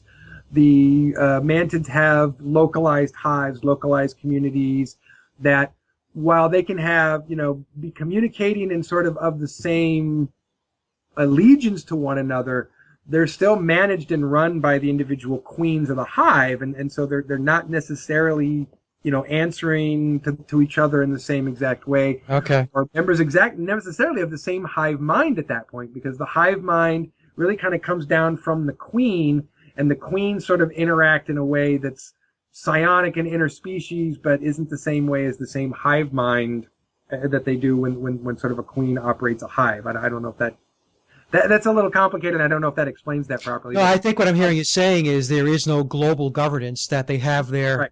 their patches, their territory, and this is mine. You can be here, but don't be stepping in here unless we allow you in. Right. Right. And Okay. as much too as, like, any conquistador, you land on a spot and you say, "This is our spot," and as long as you can defend that spot, that's your spot. That's the So spot. Okay. yeah, Now, did you notice any kind of vegetation and stuff like that? certainly. Oh yeah. I mean, there's a lot of like small shrubs, small bushes, small vegetation that's around. Uh, Ground birds, ground diggers, ground reptiles, small critters. Absolutely. There was a number of. I mean, it's like a desert environment. A lot of it. I don't know that I ever encountered a grove of trees. I mean, I encountered streams, tributaries, ponds, small lakes. Bodies of water. Nothing that I would call, like an ocean or the Great Lakes or something massive. It was all, small enough to be on a smaller sort of desert type scale, mountainous scale. But yeah, there's life all over the place there. Okay. And your view of the small shrubs and the water and the small animals, that's coming from the perspective of where you were stationed, right? Because did you have access to the whole planet? No, we definitely forward station Zebra was one of, if not the northernmost, farther extended operating station from the colonies. And we had this large grid map. And so divided into sectors, and every forward operating station had a number of sectors, that kind of made this not exactly a perfectly outlined, kind of almost like a gerrymandered, kind of territory that was like, these are the sectors you're responsible for. These are the sectors you're responsible for. So anything happening within that sector, the command staff and the commanding officer, has this sort of direct responsibility for. We would certainly occasionally be sent to another section to help, defend or action in someone else's sort of responsibility. Other divisions would come to us and engage with us in conflicts with other people when we needed the backup. So, you have sectors that define your area, but there's some, maneuverability around that depending on military and tactical need. But basically, yeah, I would say that 99% of my 17 years on Mars was in this, sort of plot of sectors that forward station zebra was responsible for, and not much outside of that. Now, how much hostility was there, or was it essentially harmonious and every once in a while there would be skirmishes and battles? How did that work out? At least I'd say they had a war clock, that they had developed over time that basically said we had a consistent clock that said there was going to be an attack every 5 to 9 days. So, when we would come back from a battle, you would reset the war clock, and we would say, okay, we now have between 5 days to prepare for the next conflict. And then once we hit 5 days, we know that if it hasn't happened by then, that we've got between 5 and 9, we're prepared. Oh, it's the 6th day, it's the 7th day, it's going to be today. It's the 8th day. Oh, day's 9, it's going to be today. And knowing that you're going to have that sort of happen between these very sort of predictable times based on this kind of tactical war clock that they developed based on the sort of conflict and the rate of conflict that had happened. So it was perpetual then? About once a week, a good battle once a week. What were the battles over? Like I said, we either would engage out on the plateau or engage at someone's base. So it depends on the situation. Do we see them coming from a long distance away, so that we sort of have time to meet them out on the plateau before they come to us? Or is this a situation where, oh, surprise, they're just coming over the other mountainside. We don't have time to do anything other but prepare for an assault and get ready for them to assault the base. So it tactically would depend on that situation. Or if we were being told, patrol this area, or we're sending the whole division out to this sector and maybe you'll run into someone, or we're going to invade this hive or this base or the station, and then come back and see what we can extract, see what we can get, intelligence, material, artifacts, so forth, and then get back. So command makes the decisions. We're soldiers, and depending on what the day is, we get told, oh, they're coming, we have to respond, or they're here, we have to respond, or go patrol, every day is patrol day, or we're going to go get them. So, not too many possibilities, So why would they attack, though, Randy? What is it that motivated them to attack, or for that matter, for you guys to attack? Well, so sometimes I know this is hard for people to understand because people presume that certain tactics or strategies would apply here. Because we have certain tactics or strategies that we live or apply here on Earth, and somehow that would be the same, or we should expect it to be the same. It's not necessarily the case. The best thing I can do to describe this is imagine you've got a circle, and in that circle you've got 3 people in sort of triangular position in that circle. And these are people who are in conflict with one another. And that in order to feel like one person doesn't have an unfair advantage over anyone else, the simplest, easiest tactic is every once in a while for someone to run across the circle, kick someone really hard in the shin, and then run back. So while that person is down nursing their shin, they're not going to attack anybody. And then maybe the next person is going to run over and then kick you in the shin. And then while you're nursing your shin, then you get back up and kick the enemy in the shin. So essentially you have this process where instead, there's not a battle for global domination. There's not a battle for, it's all or nothing. That was really considered by the native reptiles and the native mantids a waste of resources. Like how much resources they would have to expend to exterminate the humans was just silly. That's just a massive amount of resources that they're not willing to expend. Same for us. I mean, if we wanted to eradicate the reptiles or the mantids, we would have to spend an amazing amount of resources to get that done.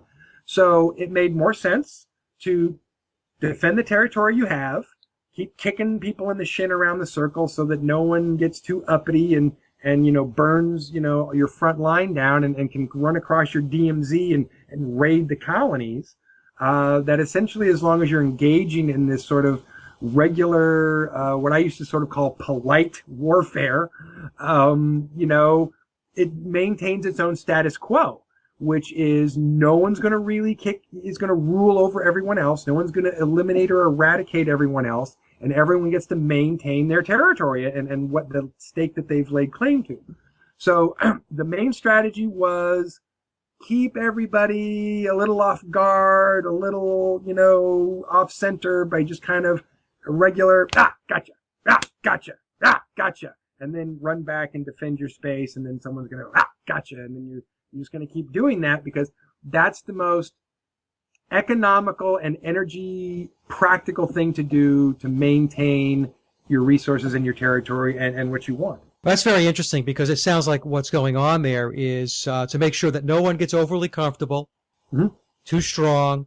So by this tactic, it kind of keeps everybody on their toes, and there's an equilibrium. There's a balance that's set, right? Even though there's violence involved, nobody is extending themselves beyond where their territory, their patch is, which is interesting. And the reason why a lot of people would struggle with that is because it is not like that on Earth, right? Right.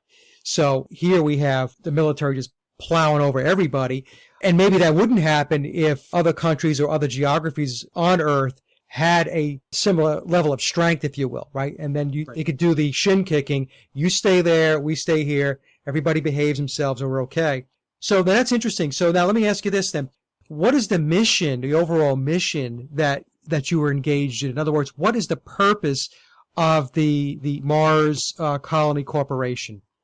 Well, I can't exactly answer that question for you because as a member of the MDF, which is the Mars Defense Force, which is contracted by the MCC, by the Mars Colony Corporation, to defend the colonies, I can tell you that as a member of the MDF, our mission was very specific and clear to us, which is to protect and defend the colonies for the Mars Colony Corporation, and any and all material resources that they're sort of, legally responsible for. So now, not having been to the colonies myself, I can't tell you exactly what's going on there.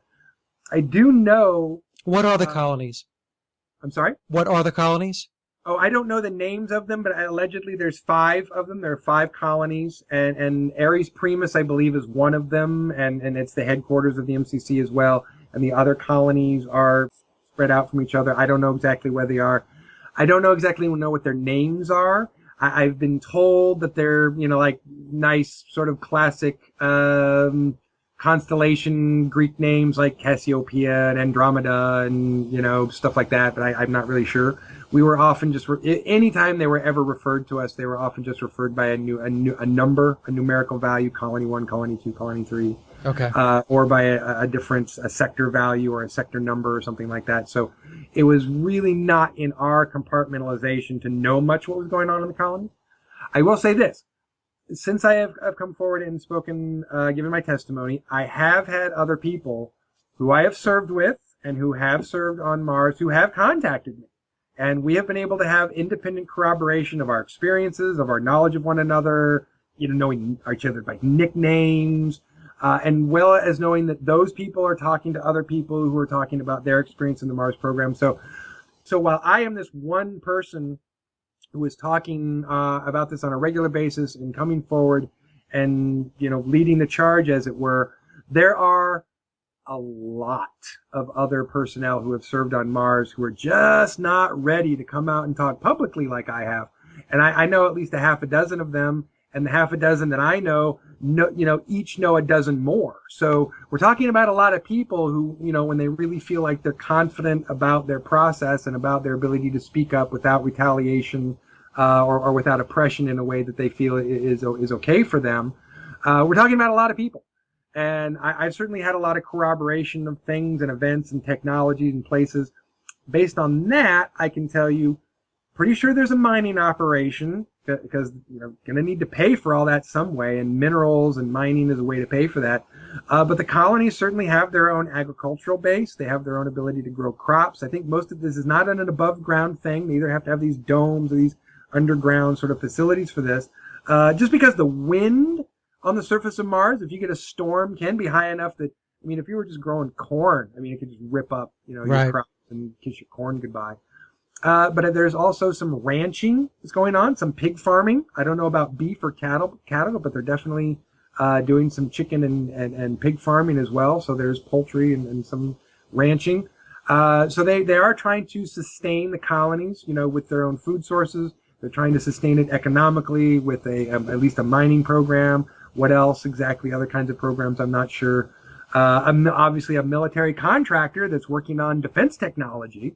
So, I can tell you that over a 17-year period, we updated our technology on a pretty semi-regular basis and we're using more and more updated equipment. I mean, we weren't using the same exact battle suit, when I left as when we got there. We weren't using the same rifle, and the helmet had changed, and, all this other equipment had changed. And so, we definitely were in an evolution of defense technology and a progression of defense technology that was being developed by somebody, built by somebody, sold by somebody, purchased by somebody. So there is this whole other economy, this defense contracting economy, agricultural economy, ranching economy, mining economy that is taking place in the larger solar system, which we're still being excluded from. So the planetary global economy, for the most part, is still being excluded from this solar economy, which I can't tell you what the numbers are, but if I'm to understand the value of that intersolar intergalactic economy, the covert military space program, covert military Mars colony corporation, so forth, they're making trillions and trillions and trillions of equivalent dollars per year in all of that material. So the notion that somehow down here on Earth we're poor and we don't have enough to help feed everybody and we don't have enough to take care of everybody, that's garbage. The planetary economy itself would be enough if we evened it out. But when you include the intrasolar intergalactic economy, it's ridiculous. We could all be living like princes if that wealth was, evenly distributed around the planet, which I'm not saying to evenly distribute all of the wealth. I'm saying that to make it so much of it is concentrated in this very, very tiny part. Right. To say the rest of us, there's scarcity and we don't have enough for you. It's just lies on top of damn lies. Yeah. Yeah, no, I understand exactly what you're saying. Now, Randy, I want to be respectful of your time also as we go along here, but how did you wrap up your tour of duty?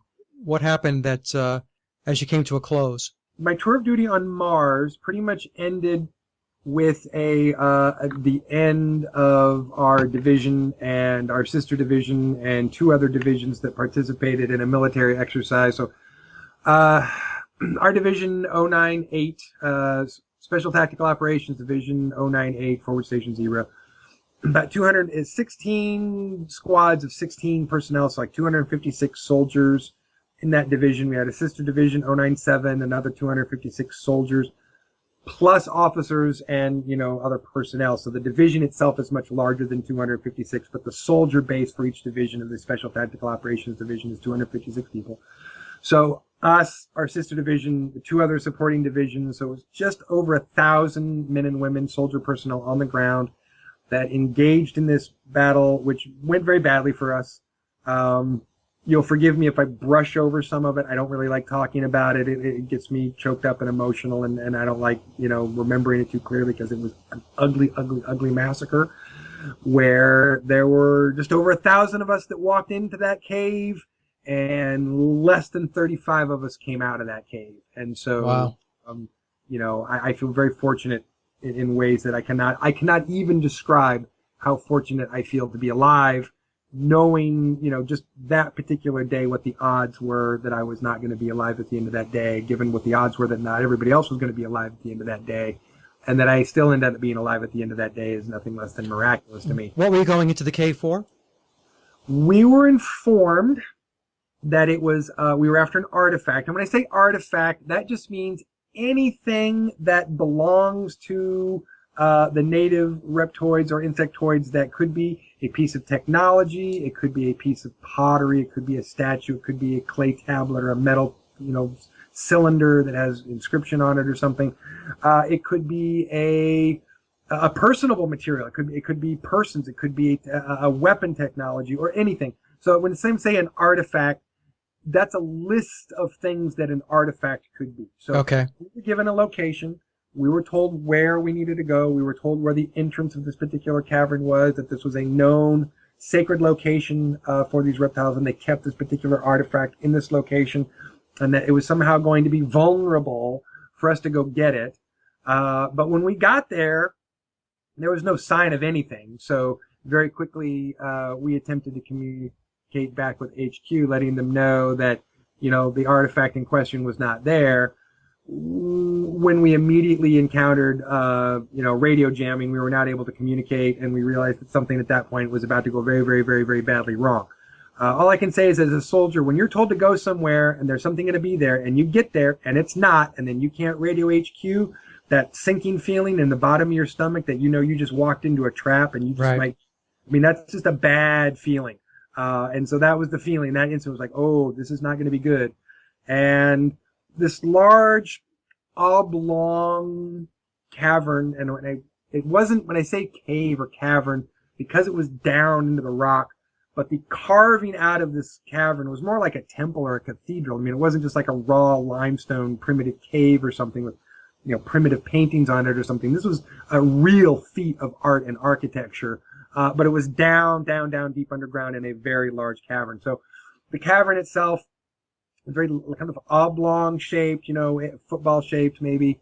And as we're in the middle, all the way around us in sort of the circular, almost like clock positions, these, doorways start opening up and a just flood of warriors, reptile warriors, start pouring out of all of these doorways.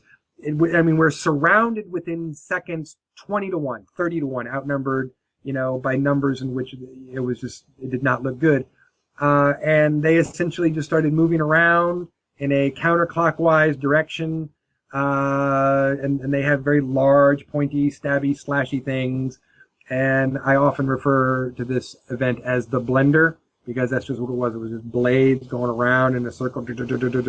And our group of personnel just kept getting smaller and smaller and smaller and smaller as the blender was put on puree.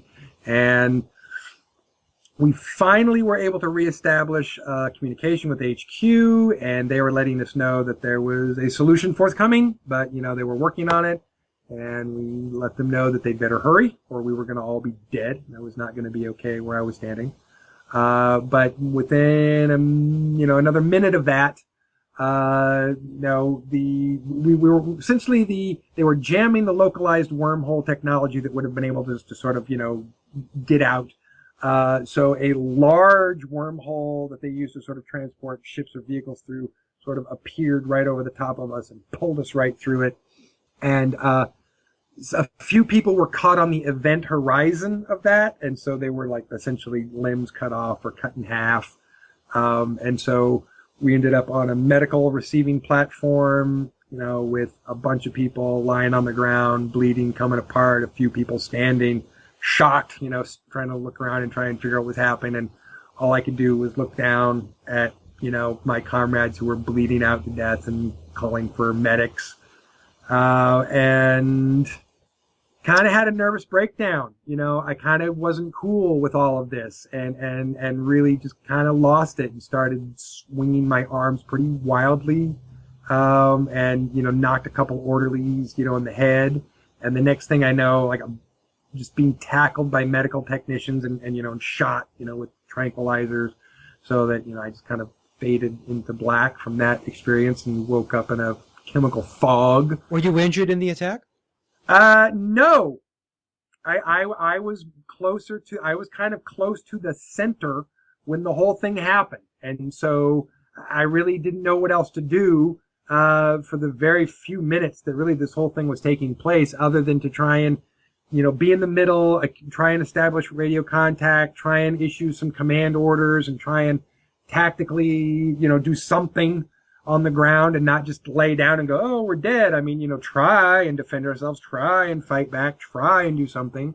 But it was just all very hopeless and fruitless. It wasn't, we were not going to win that fight. We were horribly, horribly outnumbered. So, we tried, I did what I could, during that period of time. And then, when we finally got out, we got out, and I was just shocked and stunned and felt the luckiest person in the world to have survived that entire event. So anyway, I woke up, in a daze on a gurney, and my commanding officer, who is, Colonel Jack Jameson, said to me, he said, well, you're not going back to the division. That's not going to happen. You're done there. How would you like to go to flight school? How would you like to fly? And anybody who knows me knows that it was my dream to be a pilot from the time that I was 5 years old. So I was like, hell yeah. So I essentially was sent to a sort of a medical facility, which, probably like a psychiatric ward of a hospital for about a week, just to make sure that I was not completely, mentally unhinged. He said, no, we're just going to, give you some medical time, make sure you're checked out, make sure, after everything you've been through, your organs are all functioning. And so I had like a 7-day medical leave, call it that. And then when they checked me out after 7 days, I went off to flight school and went to flight school and learned how to fly advanced flying craft, and then became a pilot and was given an officer's commission, and then spent the rest of my tour of duty, just, over 2.5 years-ish, as a pilot on the EDF SS Nautilus, which stands for Earth Defense Force Starship Nautilus. It technically has intergalactic traveling capabilities, but we never left the solar system. It was essentially just something we drove around the solar system and patrolled with. And then, like an aircraft carrier, the pilots in the air wings, would get on their fighter crafts and their bombers and fly out to do patrols and missions and come back to the larger ship, and just regular old kind of stuff that you would do if you were a pilot on an aircraft carrier, except it's in space. So you patrolled the solar system. How far out did you go? Almost to the Oort cloud. Our perimeter was essentially, the wide perimeter of the solar system, but basically anything past that was not in our jurisdiction. So, most often what you would get is we would, or at least the command officers would explain it this way, which is, now we're doing an intrasolar tour right now, which means, we're sort of touring the intrasolar planets, doing this sort of intrasolar patrol. Or, no, we're doing an outer solar patrol right now. We're sort of in the outer planets. Sometimes, the captain or one of the commanders would call it, we're doing a boondocks, run, like we're way out on the edge, out where Pluto is, but when Pluto's on the other side of the solar system. So, there's just nothing out there at that particular corner at that particular time. So all over the solar system. What were you patrolling for? We were protecting just the space, period. We certainly had a number of bases, a number of space stations, all of these larger starships that are flying around. I don't know how many are in the fleet. I couldn't tell you that. But we certainly have more than a few. Mostly patrols are patrolling for things that are not supposed to be there. And so if you run into something that's not supposed to be there, one of two things is going to happen. That thing is either going to run away from you at that point, or it's going to try and fight you.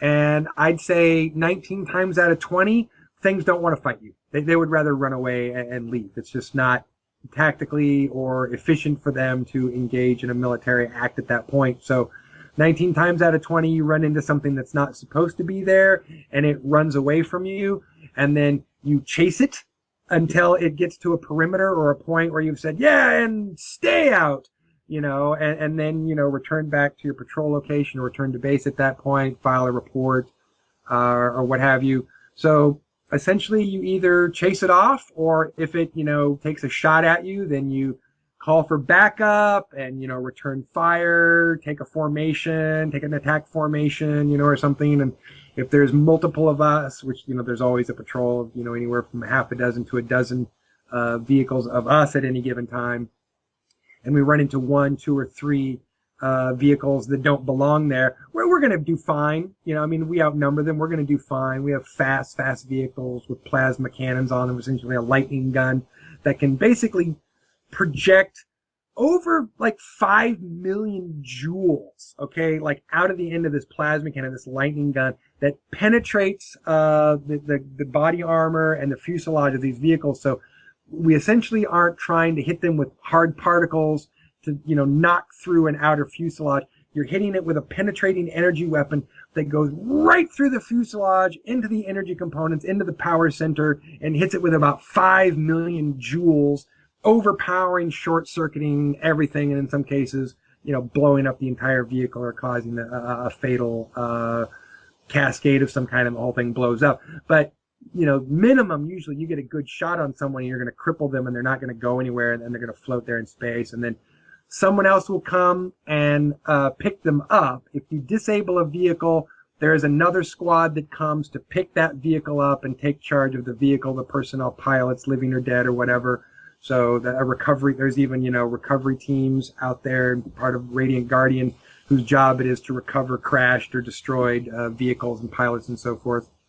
So just wasn't our job. Our job was to chase them away or shoot them down. But if we did, someone else could come up and clean it up. Now, were there any other stopovers aside from Mars where that you knew of, where there were bases or points where you could, I don't know, park your ship? I mean, I've certainly have been to the base on Titan. I know there are a few other space stations floating around the solar system that occasionally, we would stop at and exchange personnel or exchange supplies. Most of the time, though, you're within a kind of a reasonable distance from, the starship that you're assigned to. And, a patrol is a certain amount of time and distance to go away and then come back.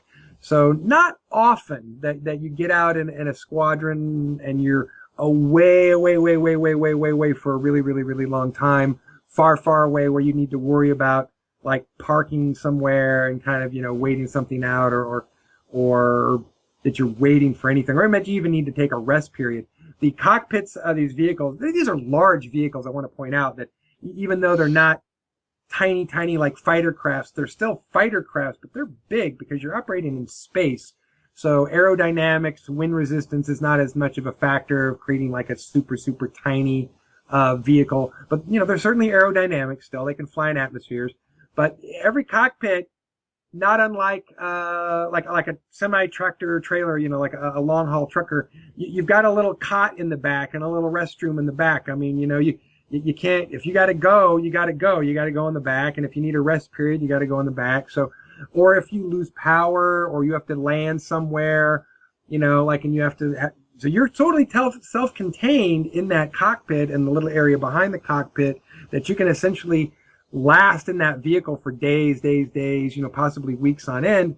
It's just that that's not asked for or called of very often, but totally a possibility. And they're absolutely built to be able to deal with those contingencies in case you are far, far away from something and you have to land or wait, or, it's going to take a couple of days for someone to get to you based on what other things may be happening. And, that you can float there and you've got auxiliary power and you've got rations and you've got a cot and you got a toilet, and you're not going to crap your suit and start going crazy. Just an amazing story, Randy, as I'm listening. You're talking and it's mind-boggling because I'm thinking in terms of, as you're talking about starships and cruising the solar system. I mean, it just conjures up thoughts of Star Trek and all of these movies that we've seen, since the 1960s, really, when there was sci-fi before that, obviously, but Star Trek really kicked off the whole starship, galactic types of star travel. It really is an incredible story. Have you had any kind of problems from anybody coming to you and approaching you and telling you to be quiet, shut up, stop talking? None whatsoever. My chain of command made it very clear when they came to me last August. We'd been in communication for a bit longer than that, but when they came to me last August, a year ago August. How did they come to you? So I have a micro walkie-talkie in the back of my skull. So not a telepathy implant, but an actual micro walkie-talkie that has a little tiny speaker and a little tiny receptor so that I can sub-vocalize into it. So essentially, when someone's talking to me on the micro walkie-talkie, it sounds like someone is talking right behind in the back of my head with like a plastic bucket over their head. It has this kind of like close echo to it. So the first time that happened, it was a very surreal experience, and I was like, thinking, am I hearing things? Am I hearing voices? What's about to happen here? But it was a very surreal experience. So basically, I hear this buzz and then a beep, like a signal coming in beep, and I'm like, where's that beeping sound coming from? It sounds like it's coming from in the back of my skull. It feels like my skull is vibrating. And then I hear very clearly, raise 3 fingers on your left, 2 fingers on your right. Like, what? Raise 3 fingers on your left, 2 fingers on your right. Okay, so 3, 2. Okay, now raise 1 finger on your left, 4 fingers on your right. Okay, 1, 4. Now raise 4 fingers on your left and 4 fingers on your right. Okay, great. You can hear us loud and clear now. We have confirmed clear transmission. And there was a, this is, Command Central, United States Marine Corp Special Section, contacting Captain Randy Allen Cramer, and then I hear the voice of Colonel Jack Jameson. And he says, do you recognize the sound of my voice? I'm like, yes, sir. He's like, am I an officer in your chain of command that is known to you? Yes, sir. Okay, great. Let me put you on, command here with the Brigadier General. And that's when I started talking to Brigadier General Ian Smythe. And he said, so you've been good. We really appreciate that. You've held your secrecy oaths. We appreciate that. We know we'd given you permission to write a book if you'd wanted to write a book. Not exactly saying it was the truth. And I hadn't really gotten on that far. I really hadn't even started writing the book. I'd been so busy just trying to sort of sort my life out, to be honest, that even though I'd been given permission, I hadn't really done much time putting into the book. So by the time that they said, change the story, I really hadn't gotten much done. But I said, I know we've given you permission, to do that. I'm here to ask you if you'd like, it was a request, it was not an order, would you like to go public? And I was just so shocked and taken aback that I would be even being asked this question. I was like, wait, you mean tell the truth? Not like part of it, a little, I mean like tell the truth, the whole truth? And he said, absolutely, correct. I was flabbergasted. I was like, what has brought that on? Why the change? I was, you're kind of messing with my head here at the last minute. Like, why are you asking me to do this? And we essentially had a lengthy conversation. I won't go into the details because it was a lengthy conversation where he informed me of a lot of what was going on and essentially said, look, we're at a situation now where we don't feel like we can any longer make the progress we want to make the progress doing what we're doing. So we have to do something different. And that means we need an officer who is willing to come out and speak publicly. We needed to be an officer because we needed someone who has the legal authority to do that based on the United States Marine Corps Special Section Special Code. We need someone who has an O3 or above authority to do that. We need an officer to do that. And we need someone who can act as a direct source of information and essentially a direct representative of United States Marine Corps Special Section. And I was informed that when they got around to asking me this, that there had been a list of officers that they were, sort of going down the list of which I was on that list. I don't know who else was on that list. All I can tell you is that it was not a long list. It was a fairly short list, not more than 10 or 20 names on that list. And that over a 6, 8, 9 month period of time, that list got whittled down smaller and smaller until they asked me. So I can't really say, like, what did I do or what was so special about me other than I was on the list. They went through some process to, screen down that list and got to me. Maybe they got down to 3 people and the other 2 they asked were like, screw it, I'm not going to go public. Get some other guy to do it. And I was the one who said yes. I don't know. Do you have proof of the implant? Do you have a way to be able to validate or confirm that? I would have to get like some kind of serious scan in my skull to see it. The implants that I have under my ears, like if you were here physically, personally, I could pull back my ear and show you the one under here, and I could take your finger and show you and stick it under this ear, and you could feel this one. So those are my dog tags, and I'm not getting those cut out anytime soon. But I'm told that since I got 2 of them, if I want to get one of them removed, I could, but without some serious minor surgery and scans that I don't necessarily feel comfortable with on my head and so forth.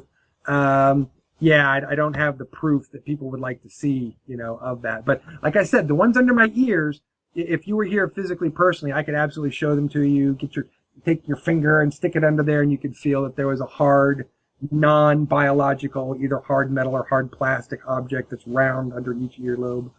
Yeah, because I would think, it's just my recommendation for what it's worth, but if you can get that confirmed, that would be a very significant factor with regard to the story. Well, I was pretty excited for a while, thinking that the work of Dr. Richard Lear, was going to, that he's been doing, or had been before he passed away, was sort of the thing, is that, when I first heard of his research, I was like, oh, there's a guy I should contact. And I'd actually sent off an email to him, and I know he got a list of emails from people and wanted to take a look at this stuff. But then he passed away before I could ever talk to him. So I don't know who else is doing that kind of surgery right now. Now I do have my general physician, who is a pretty nice guy, and he's an understanding person. We've talked about this, and I've shown him these, and we've talked about what the process would be if I wanted to pay, essentially come up with the cost for the microsurgery, daytime surgery room for him to get under here and cut this out. Because I actually went in and was like, look, you can see this one right here. Come on, get a scalpel, get some alcohol, cut it open. And he's like, no, I'm not going to do that. That wouldn't be medically safe. He's like, but look, if you are serious, you really want, someone to cut in, we'll get, the daytime, microsurgeon, and you have to get the equipment. He says, it's some money. There's a cost. So in the process of trying to do all of this, as I continue to move forward and continue to gain and resources, I will put them forward to that. And I would be happy to go in and try and get one of these cut out and taken a look at. Both the colonel and the brigadier have suggested to me that if I do, there's a really good chance that you run one of these implants under an electron microscope and you'll be able to read the serial number off of it, which should say USMCSS, 20-digit code. And Yeah. that would be an amazing piece of proof. But, there's just some stepping stones to getting to that. Right. Okay. No, fair enough. Fair enough. So, Randy, like I said before, you have been extremely generous with your time. And so I don't want to take up any more. We're pushing 2.5 hours now. But is there anything else you wanted to finish up with? I'll just say this. It gets easy for people to focus on me and my story when I'm talking and I'm explaining my experiences, because obviously I get it. I'm explaining and laying claim to some amazing, incredible things, and people want to hear that. People want to hear stories. We're a creature who loves stories. We have been telling stories about our collective experiences since time immemorial. So people want to hear the stories. They want to know from the person who was there, and they want to hear about that. I get it. I just want to emphasize, though, that this isn't about me. This isn't about my story. I'm not doing this to get a bunch of personal attention because I want personal attention. I'm not doing this because I want to sell a bazillion books on my story and I want to, make $1 bazillion off of this. That's not why I'm doing this. I am telling my story to gain attention towards the things that are much more important than me and my story, which are the fact that we have a Mars colony, a lunar space station, a covert military space program, which is collectively holding on to technology which would have all the green energy technology we need, all the clean air, clean water, renewable fuels technology. We would never have to, drill or frack ever again.